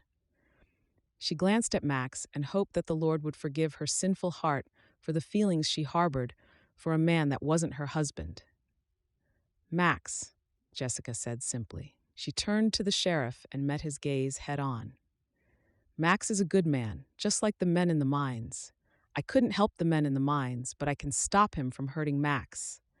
I care for Max, Sheriff, and I know it might be wrong given my marital state, but I do. I can't protect Max, but you can. I'll tell you everything I know about Harrison and his business dealings, which isn't much, I'm afraid, but I will. I'll even testify against my own husband if you need me to in court. If you can arrest him, then the problems in the mine will be over as well. The sheriff was quiet for a long while before he finally spoke again. Good. Now that I know you're on the right side of this, I'll be frank. Ever since Harrison Bradley stepped foot in Gold Creek, things have been happening. At first, it was a few small things, then a few bodies turned up, and then there was an accident at the mine. I couldn't prove anything or put the blame on Harrison any of those times, but if what you're saying is true, then I'll be able to jail him for good tonight. A mining accident? Jessica asked, confused. Max let out a heavy sigh. Last year, a few men who worked the mines banded together to arrange an uprising against Bradley. They wanted better working conditions, better wages, basically just to work without fearing for their lives or Willie Hunt's cane every day. A few days later, there was an accident. Max quoted the words. It was quite a coincidence that the only men hurt in the cave were the men trying to fight for what was right. We did everything we could to prove foul play, but when a mine caves in, it's hard to determine what the cause was. I'm sure you can imagine. My hands were tied. The sheriff sighed heavily. Jessica quivered with anger. I wouldn't put it past Harrison. He made it very clear that no one gets in his way. Exactly. So here is what we're going to do. The sheriff began explaining how it was going to work. It was almost an hour later before Max and Jessica left the sheriff's office. Jessica held her head low as they rode back through town towards Max's cabin. It wouldn't do for anyone to see her traveling with Max. By the time they reached his homestead, Jessica couldn't help but feel emotional when she said goodbye. The sheriff had told her to go home and pretend as if nothing was out of the ordinary. Jessica would abide by his request, but that didn't mean it was easy to say goodbye. If the sheriff and his men didn't follow the plan, or Harrison and Willie altered their course of action, it might turn into a shootout and Max's life would be on the line. Don't look at me like that. It's only a few hours and then all of this will be over, Max promised as he rubbed her upper arms. Jessica bit back the tears of fear and nodded. I hope so. Please be careful. You be careful on your walk back. If anyone asks what you're doing out on the plains by yourself, tell them you went to bathe in the creek. They'll believe you because it's the only reasonable explanation, Max warned. Jessica nodded and glanced at Max one last time before she started her long walk home. She was grateful that Harrison might just meet his match in the sheriff, but she couldn't help but feel saddened that once he was imprisoned, she would remain his wife. She might be able to save Max, but that wouldn't mean they would share a future. Chapter 17. Max knew that the sheriff and 2 of his deputies were keeping watch over the cabin, but that didn't mean he felt safe. Harrison Bradley didn't get a reputation for being ruthless without cause.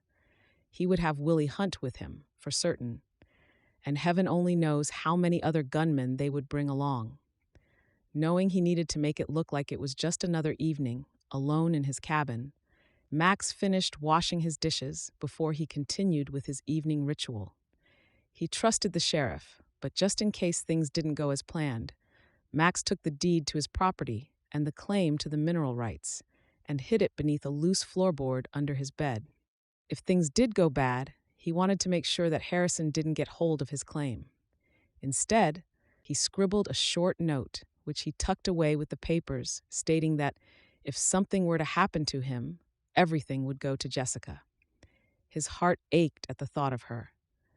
He couldn't imagine how hard it must have been for her to arrive in Gold Creek, hopeful of a new life and a husband, only to discover that the meanest snake in the West had been courting her. Max wished there was something he could have done to spare her the humiliation of being Harrison's wife. But the law was the law, and according to the law, she belonged to Harrison. A heavy sigh escaped Max as he thought of what would happen tomorrow. Even if Harrison was arrested, Max knew he wouldn't grant Jessica a divorce. Instead, he would refuse just to keep her on as one of his assets. Max glanced at the clock on the wall, and it was time to turn down his lantern.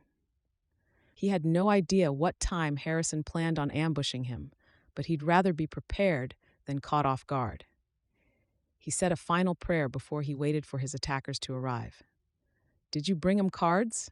Willie asked as they approached Max's property from the far side. To avoid being seen, Harrison had arranged for Willie and 2 gunmen to meet him at the creek. From there, they made their way through the fields toward Max's property. "Yep, I brought the cards." "So let's go over this again," Harrison said as they navigated the fields by the light of the moon. "We surround the cabin. You bust in through the door. You shoot him before he can get out of bed. Dick and Percy will get rid of the blanket, while I set up what looks like a poker game gone sour.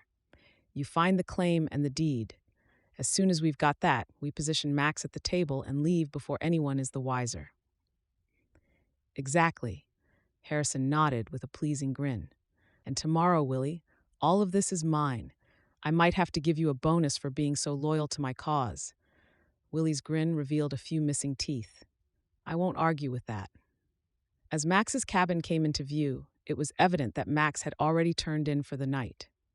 There wasn't a single light shining through the windows. Harrison could already feel the weight of newly mined gold in his hands. With Max's claim, he could shut down the current mine that was bringing in a pittance at this stage and expand in this valley. Heck, he could even have the neighbors suffer an accident or two if he needed to expand even more.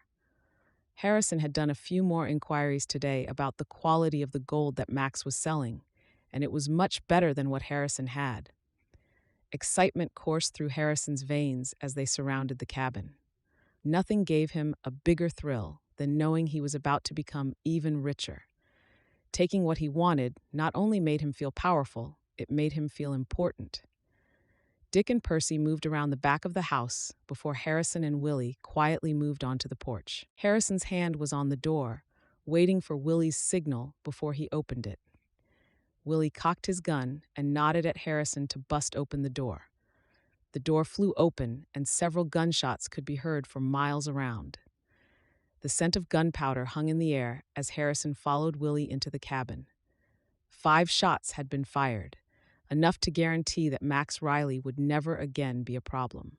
Harrison reached for a match, which he scraped against the sole of his boot before holding it up to find a lantern to light. He was still looking around the small cabin when a man stepped up to him. "Willie?" Harrison asked, wondering why Willie was still here and not summoning Dick and Percy. "It ain't Willie, Harrison. It's Sheriff Wilkes."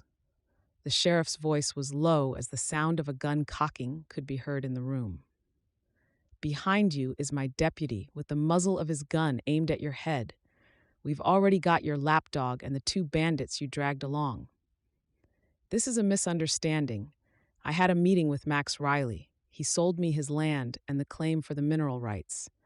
I was just coming to collect my documents," Harrison quickly babbled, thinking on his feet as he caught sight of the body beneath the blankets on the bed.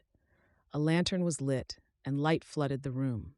"That's strange because I don't recall selling you anything," Max said as he stepped into the light.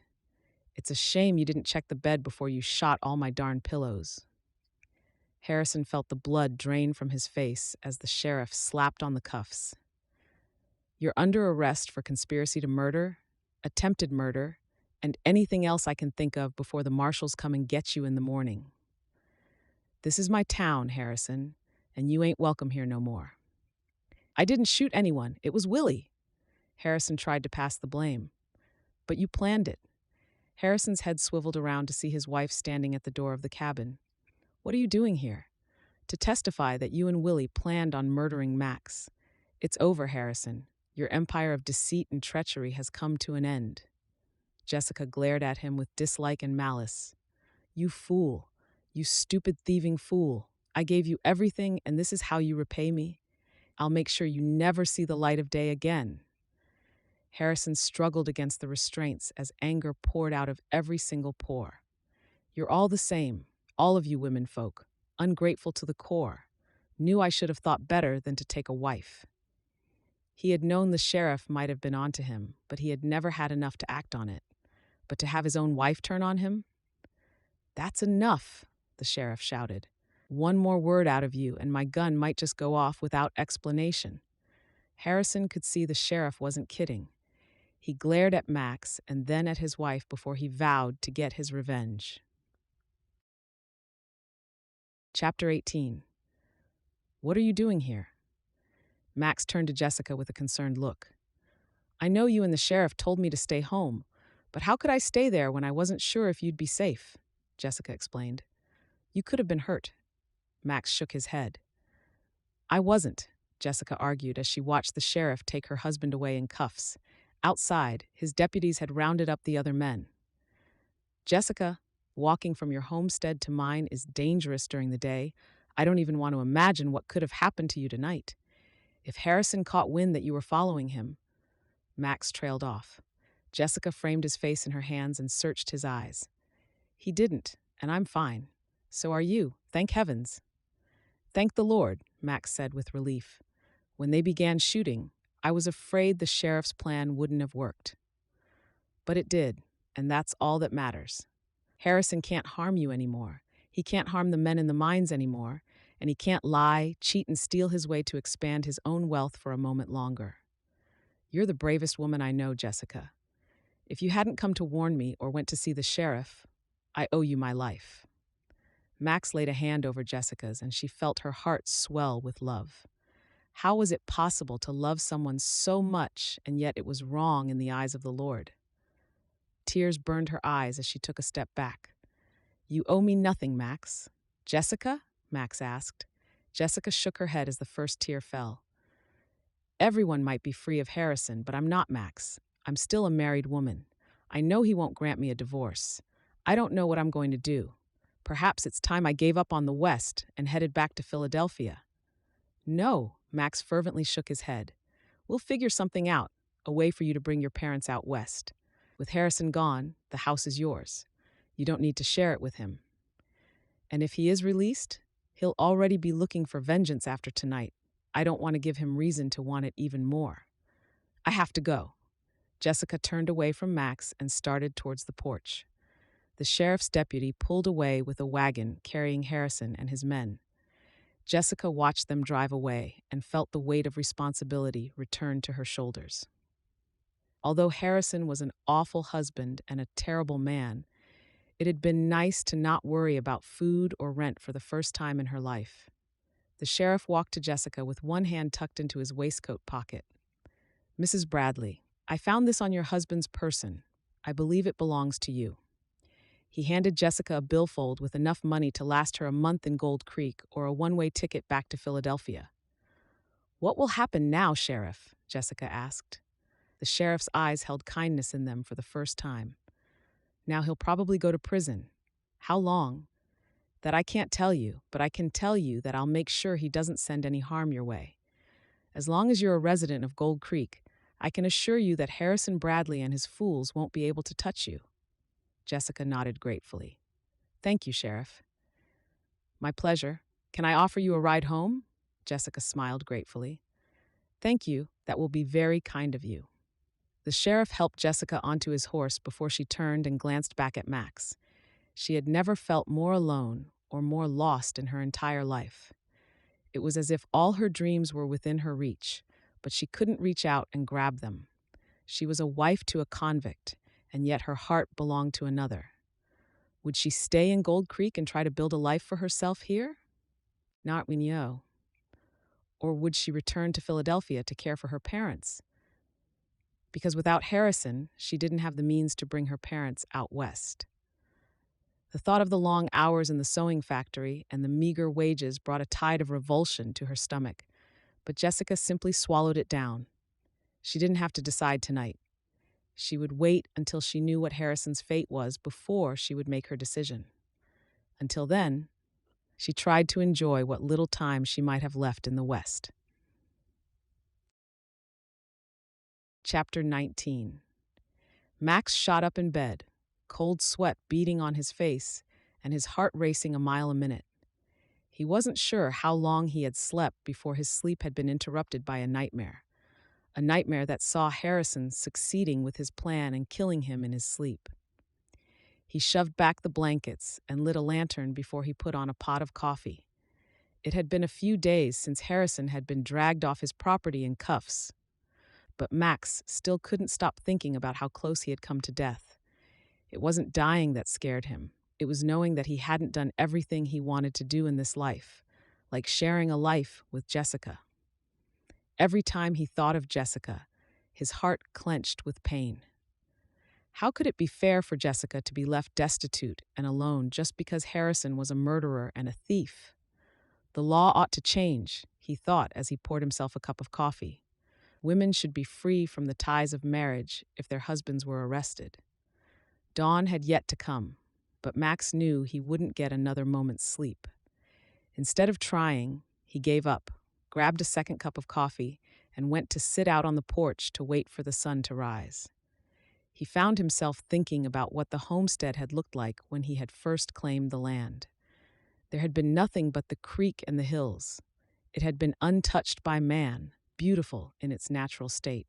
He could still remember sleeping in a canvas tent those first few months while he'd built the cabin from scratch. He could remember every nail he hammered home and every plank he had set in place. That was why this place mattered. Having discovered gold in his backyard, that was a bonus. As of yet, he hadn't yet asked anyone to come and inspect his find. He was too distracted by thoughts of Jessica to even think of the gold now. As Max thought back to the past, he suddenly remembered something he had forgotten a long time ago. A woman with brown hair and green eyes, the former Mrs. Harrison Bradley. Max's heart began to race as he remembered the day Harrison had stopped by to introduce himself. At the time, Max had thought him a kind citizen of Gold Creek, especially when he had offered him work in the mine. Of course, Max had declined, but not before he had been introduced to Harrison's wife. A frown creased Max's brow as the sun began its ascent in the east. He had only met her that one time and never again. Had she passed away? Had she been a victim of Harrison's violence? Determined to find out, Max poured out the last of his coffee and headed inside. A short while later, dressed and bathed, Max saddled his horse and headed into town. There were a few people in town who had been here just as long as him, or longer, and they would have the answers he was looking for. His first stop would be Gray Jefferson. Gray was just about the oldest man that Max had ever met, and yet his mind was as sharp as a tack. He lived right on the thoroughfare of Gold Creek, and nothing happened in their small town without Gray being a witness.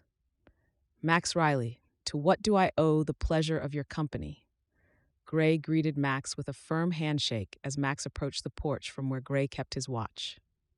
I was hoping you could help me with something.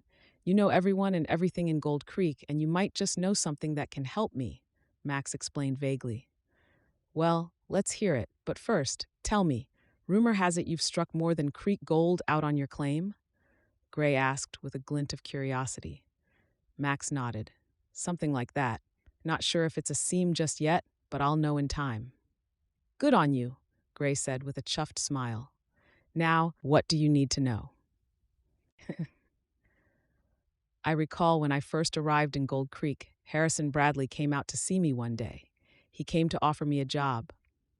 That's right, he lures every newcomer into that trap of his. Gray scoffed. Heard he got himself arrested last night for attempted murder. Wait, it was you that he was trying to murder. Gray sat up a little straighter. Heard it from the sheriff's own lips this morning. Yep, luckily the sheriff arrested him before he got the chance. As I was saying, Max continued patiently, I remember Harrison had a woman with him, his wife, if I ain't mistaken. Ah, yes, I remember her. Pretty thing, too. She came all the way from Atlanta, mail-order bride, you know. Her name was something like a song. Chorus, no. Maybe melody, no, that's not it either. Carol! That's right, I used to tease her about being a Christmas carol, while the one and only time I met her was over Christmas. What happened to her? Max asked, leaning closer. Nothing from what I've heard. The way the story goes is that she came out here to marry Harrison, which she did. After about a month or two, she finally couldn't stand him anymore and boarded the train back east. Did you see her board the train? Max asked, a little uneasy about the vague explanation of Carol's disappearance. Nope, just heard about it. Why? You don't think he did something to hurt her, do you? Gray asked, horrified. No, I'm sure she's fine. I'm just trying to figure something out. Thanks for your time, Gray. Pleasure's all mine, Gray said with a smile. Next time, you don't be in a hurry, you hear. You stay for dinner. I will, Max promised before he hefted himself into his saddle. Chapter 20. Max had no idea where Carol Bradley had gone or what had become of her, but he felt in his core that this was a road worth pursuing. As he galloped back down the thoroughfare, Max prayed to the Lord to guide him on this journey. He wasn't sure why, but it felt as if Carol Bradley held all the answers to his questions. When Max looked up, he saw the chapel in the distance and knew it was a sign. If anyone knew of Carol Bradley's marriage to Harrison and her consequent death or departure, it would show in the church records. Because if Carol wasn't dead, That meant Harrison hadn't been free to marry Jessica in the first place. As Max tied his horse to the trough outside the chapel, he prayed that he would find more answers here. The pastor was studying his Bible when Max walked into the chapel. After a brief explanation of his reason for being there, the pastor summoned Max to the small rectory where all the chapel's records were kept. I only arrived here 2 years ago, but if Carol Bradley passed away during her time in Gold Creek, it would be noted in these ledgers, the pastor explained and handed Max a ledger. Together, Max and the pastor worked back through 4 years of deaths and births. Almost 2 hours later, the pastor closed the last ledger. "I'm sorry, Max, but it seems there is no record of her death. Perhaps she did leave by train. Why would a woman abandon her husband?" Max asked the question he already knew the answer to. "How about a marriage register? Could you see if you can find a record of their marriage there?" "That's a good idea. The marriage register also contains the records of divorces, though there are few, to be sure." Max waited patiently as the pastor worked through the marriage registry. It took much longer than working through the ledgers because of the illegible handwriting of the previous pastor. Just when Max was about to abandon all hope, the pastor clapped his hands. "You were right. Here it is. Harrison Bradley married Carol Bridges in this chapel on the 15th day of September in 1874. The pastor pointed out the inscription in the ledger.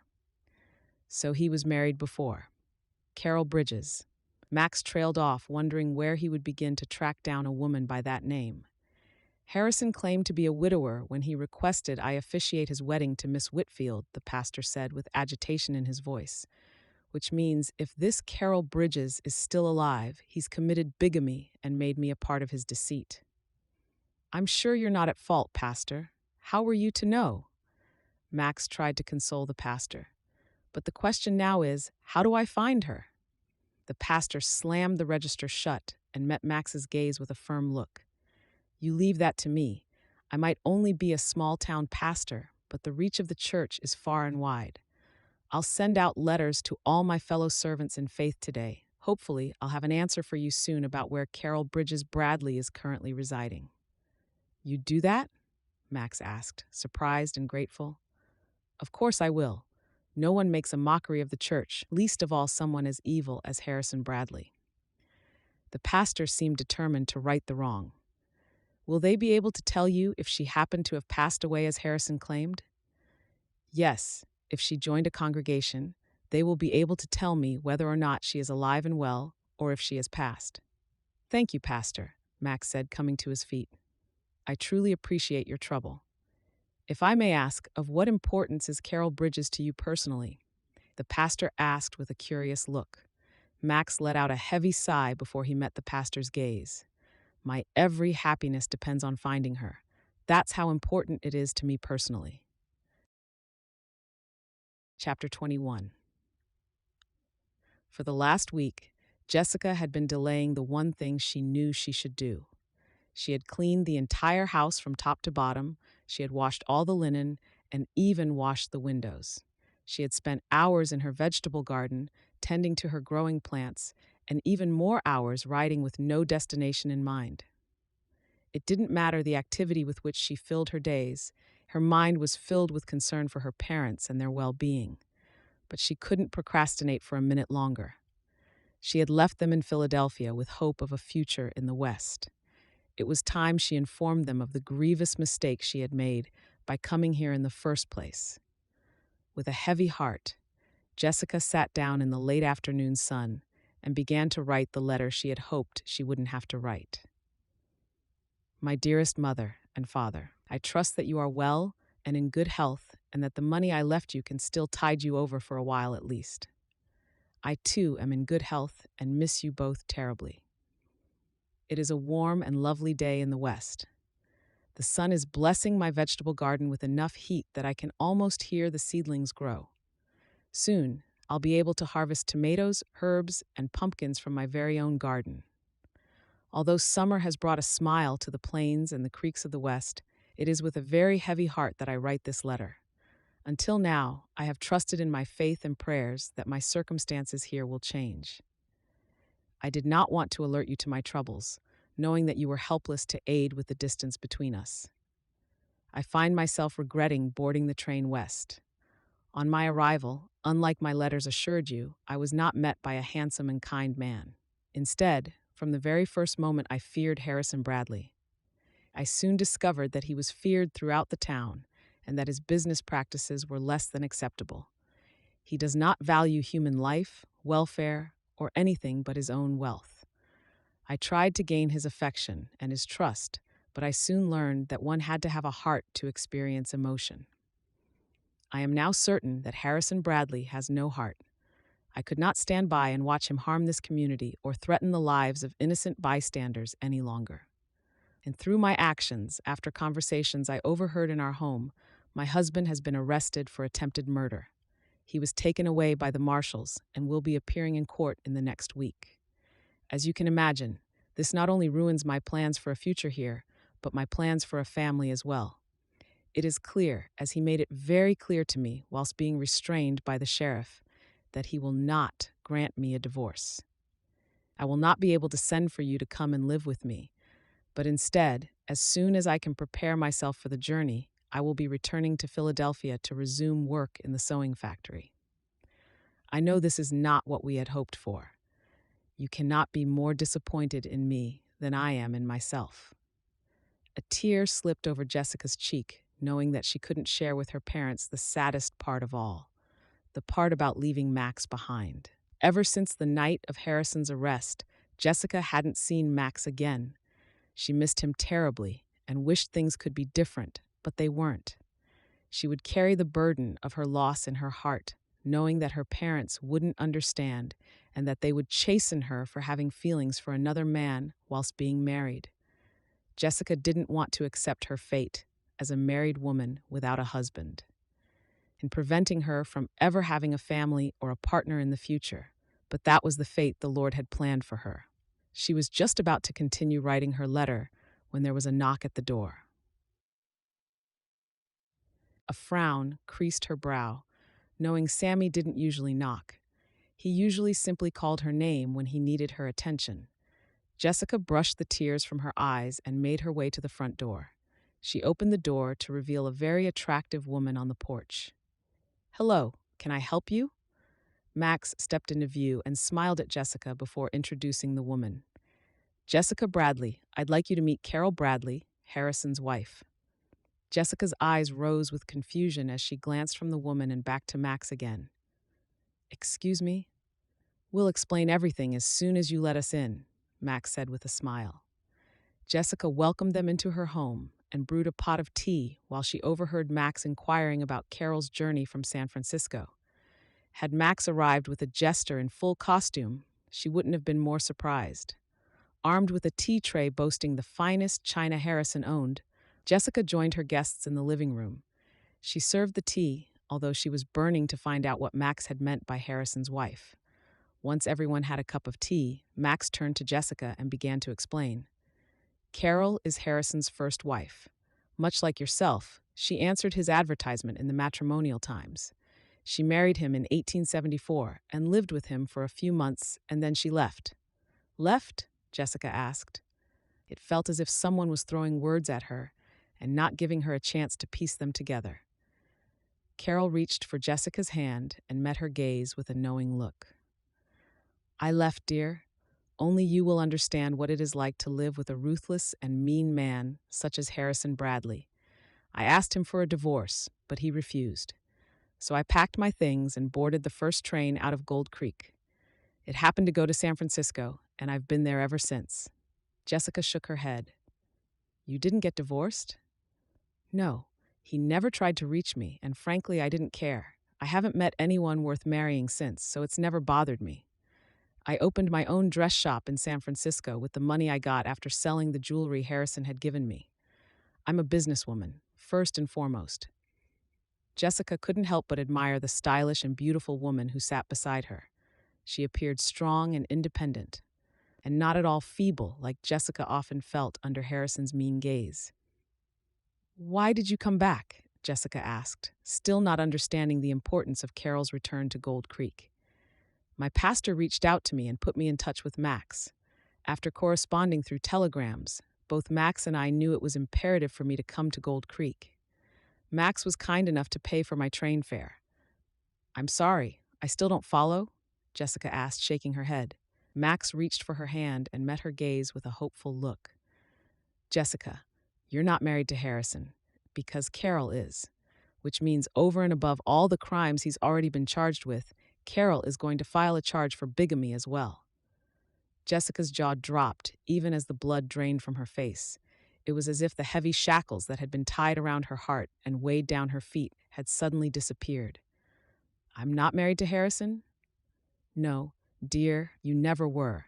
Now all we need to do is go and see the sheriff and the pastor, and all of this will be in the past, Carol assured her. And this handsome man might just be in your future.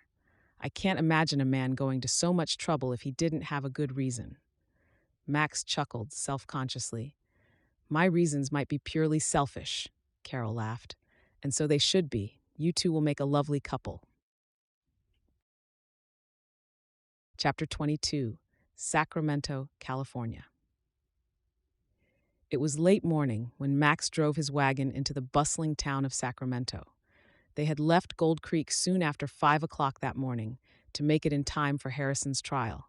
After learning that Harrison's trial would take place in Sacramento and would be officiated by a touring judge, the sheriff had requested that both of Harrison's wives be present for the trial to testify against him. Jessica would have liked to be anywhere but here, but a glance at Max assured her she wouldn't have to face this alone. Throughout the West, there were very few courts, and for the most part, rulings were determined by touring judges. When a judge toured the area, it was arranged that he could manage as many trials as possible in one day. This trial date in Sacramento was the first one available for Harrison to answer for his crimes. Carol had assured both Max and Jessica that she would make her own way to Sacramento from San Francisco and had promised not to let them down. From the moment Jessica opened her eyes that morning, she had known that this would be a challenging day for her. Not only would she bear witness to Harrison being sentenced for his crimes, but it would give her the opportunity to finally move on with her life. The sheriff and pastor of Gold Creek had annulled her marriage to Harrison on paper, but only the judge could declare the annulment official once Harrison was charged with bigamy. It was a great relief to know that she wouldn't be tied to Harrison for the rest of her life, but along with the relief came the burden of not having an income. Since she wasn't officially married to Harrison, the judge would determine today who would take claim on his properties and businesses if he were to be sentenced to a hanging or life imprisonment. Regardless of how awful he had been to her or what crimes he had committed, Jessica had prayed every day since learning of the trial that Harrison wouldn't be hanged.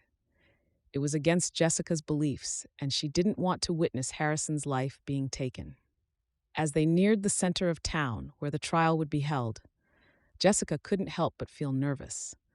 There were people everywhere, curious onlookers, reporters, and concerned family members of the men standing trial that day. As if sensing her tension, Max reached for her hand and held it tightly. You're not alone, and this will be over with soon, I promise. By tonight, we'll be back in Gold Creek, and Harrison Bradley will be nothing but a bad memory.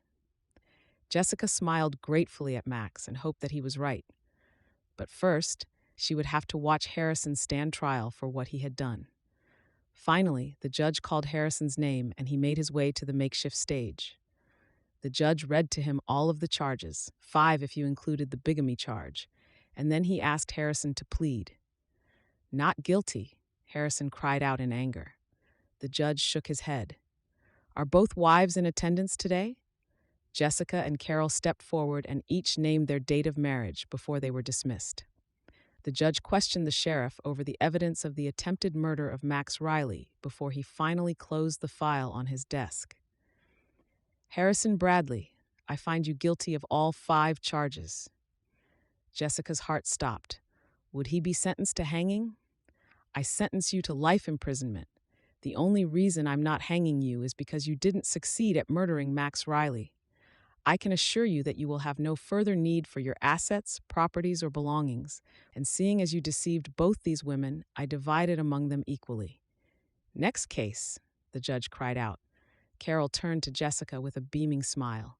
"Did you hear that? We get everything!" Jessica couldn't fathom what everything meant, but she had a feeling she wouldn't have to worry about wages for a while yet. "Yes, I heard. The mines, the banks, the houses, all of it," Carol exclaimed once more. Jessica didn't even know about the banks or other houses, but relief washed over her for the simple reason that she was no longer tied to Harrison Bradley. They were sought out by the sheriff of Gold Creek, along with Harrison's lawyer, to divvy up his assets. By the time they could finally leave Sacramento, it was almost dark. Jessica and Max rode in silence for almost 2 hours before Max stopped the wagon in a clearing. "I think it's best if we camp here for the night." Jessica frowned as she glanced around the brush and unfamiliar territory. "Is it safe?" "Safer than traveling in the dark with a wagon. Come on, let me help you down." Jessica watched as Max set up a small tent for them on the back of the wagon before he started a fire. She couldn't help but be surprised by how prepared he was. "Did you plan this?" Jessica asked with a smile as she joined him by the fire. Max shook his head. "I've learned that in the West, you always have to be prepared for the unplanned, much the same way as I hadn't planned on falling in love with you." Max got down onto one knee and took Jessica's hand. "I also didn't plan this, but I simply can't wait another moment. Jessica Whitfield, I love you with all my heart. I want to cherish, protect, and love you for the rest of my life.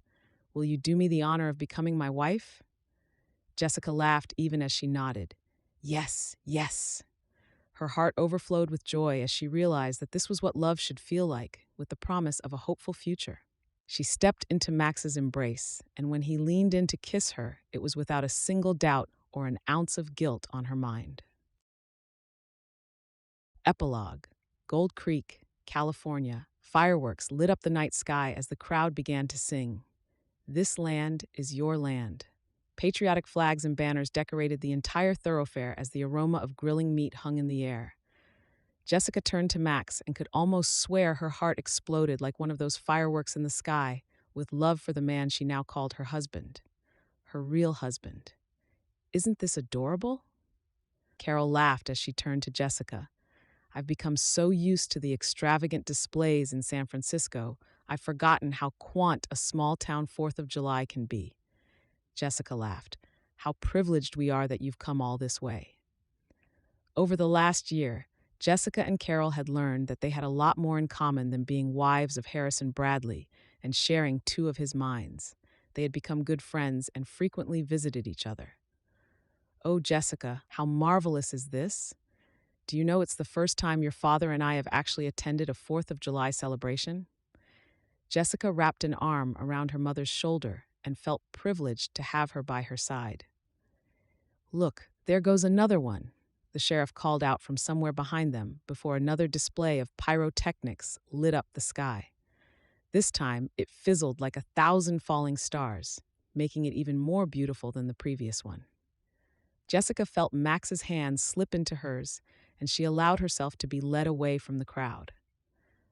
On the outskirts of all the celebrations, they stood and watched the townsfolk who had become their friends.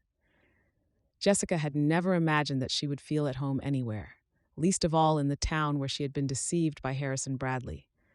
But that was what Gold Creek had become. After Harrison's trial, everything had fallen into place. She had sent for her parents to come west as soon as it was possible, and since she had no interest in living in the house she had shared with Harrison, she had installed her parents there.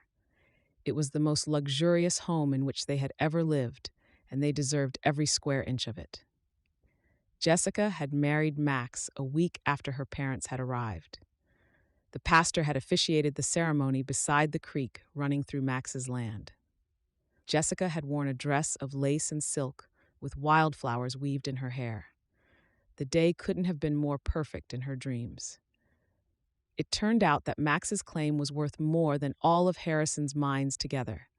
And although Carol and Jessica profited from those mines, they put the safety and well-being of their mine workers first. Each mind now had a morally sound manager who made sure that nothing out of sorts happened in their minds. She had moved in with him into the small cabin on his homestead. Although her parents were happy in the brick-and-mortar house, Jessica loved the log cabin that Max had built with his own hands. Other than the few adjustments she had made to make it homely, she kept everything exactly the way it was. The way it was when she had fallen in love with Max over conversations about kitchen gardens and crops. With the profit from his new mine, Max had expanded the cabin to almost double its original size, giving them more than enough room for the family they dreamed of having in the future. Max pulled Jessica into his arms, and her thoughts vanished from her mind as they often did when her husband was close. He brushed a kiss over her lips before he searched her eyes. "Are you happy?" Jessica smiled and shook her head. "How can you even ask? I've never been happier in my entire life." "Then I'm happy." "Happy 4th of July," Max said with a warm smile. Jessica laughed, having waited for a moment alone with Max all night. "Next year we might not make it to the town celebration." Percent. Max frowned. "Why do you have other lanes?" Jessica nodded. "I might have to stay home with the little one." "Little one?" Max asked, confused. Jessica laughed. "Our little one. I'm with child, Max. The doctor confirmed it this morning. I'm almost 4 months along." "That means we'll have a baby before Christmas?" Max asked excitedly. Jessica nodded. "Indeed we will." They basked in each other's joy for a while before Max began to laugh. "If someone had told me a year ago that I would fall in love with another man's wife, marry her, and spend the rest of my life loving her, I would have thought they were insane." Jessica nodded in agreement. "If someone had told me that I would have become a mail-order bride, married a criminal, and consequently fallen in love with another man, I would have thought the same." "It just goes to show that we each have our own path, doesn't it?" Max asked with a loving gaze. Jessica nodded. "We certainly do, and although it wasn't clear at the time, I now know that all paths lead to you."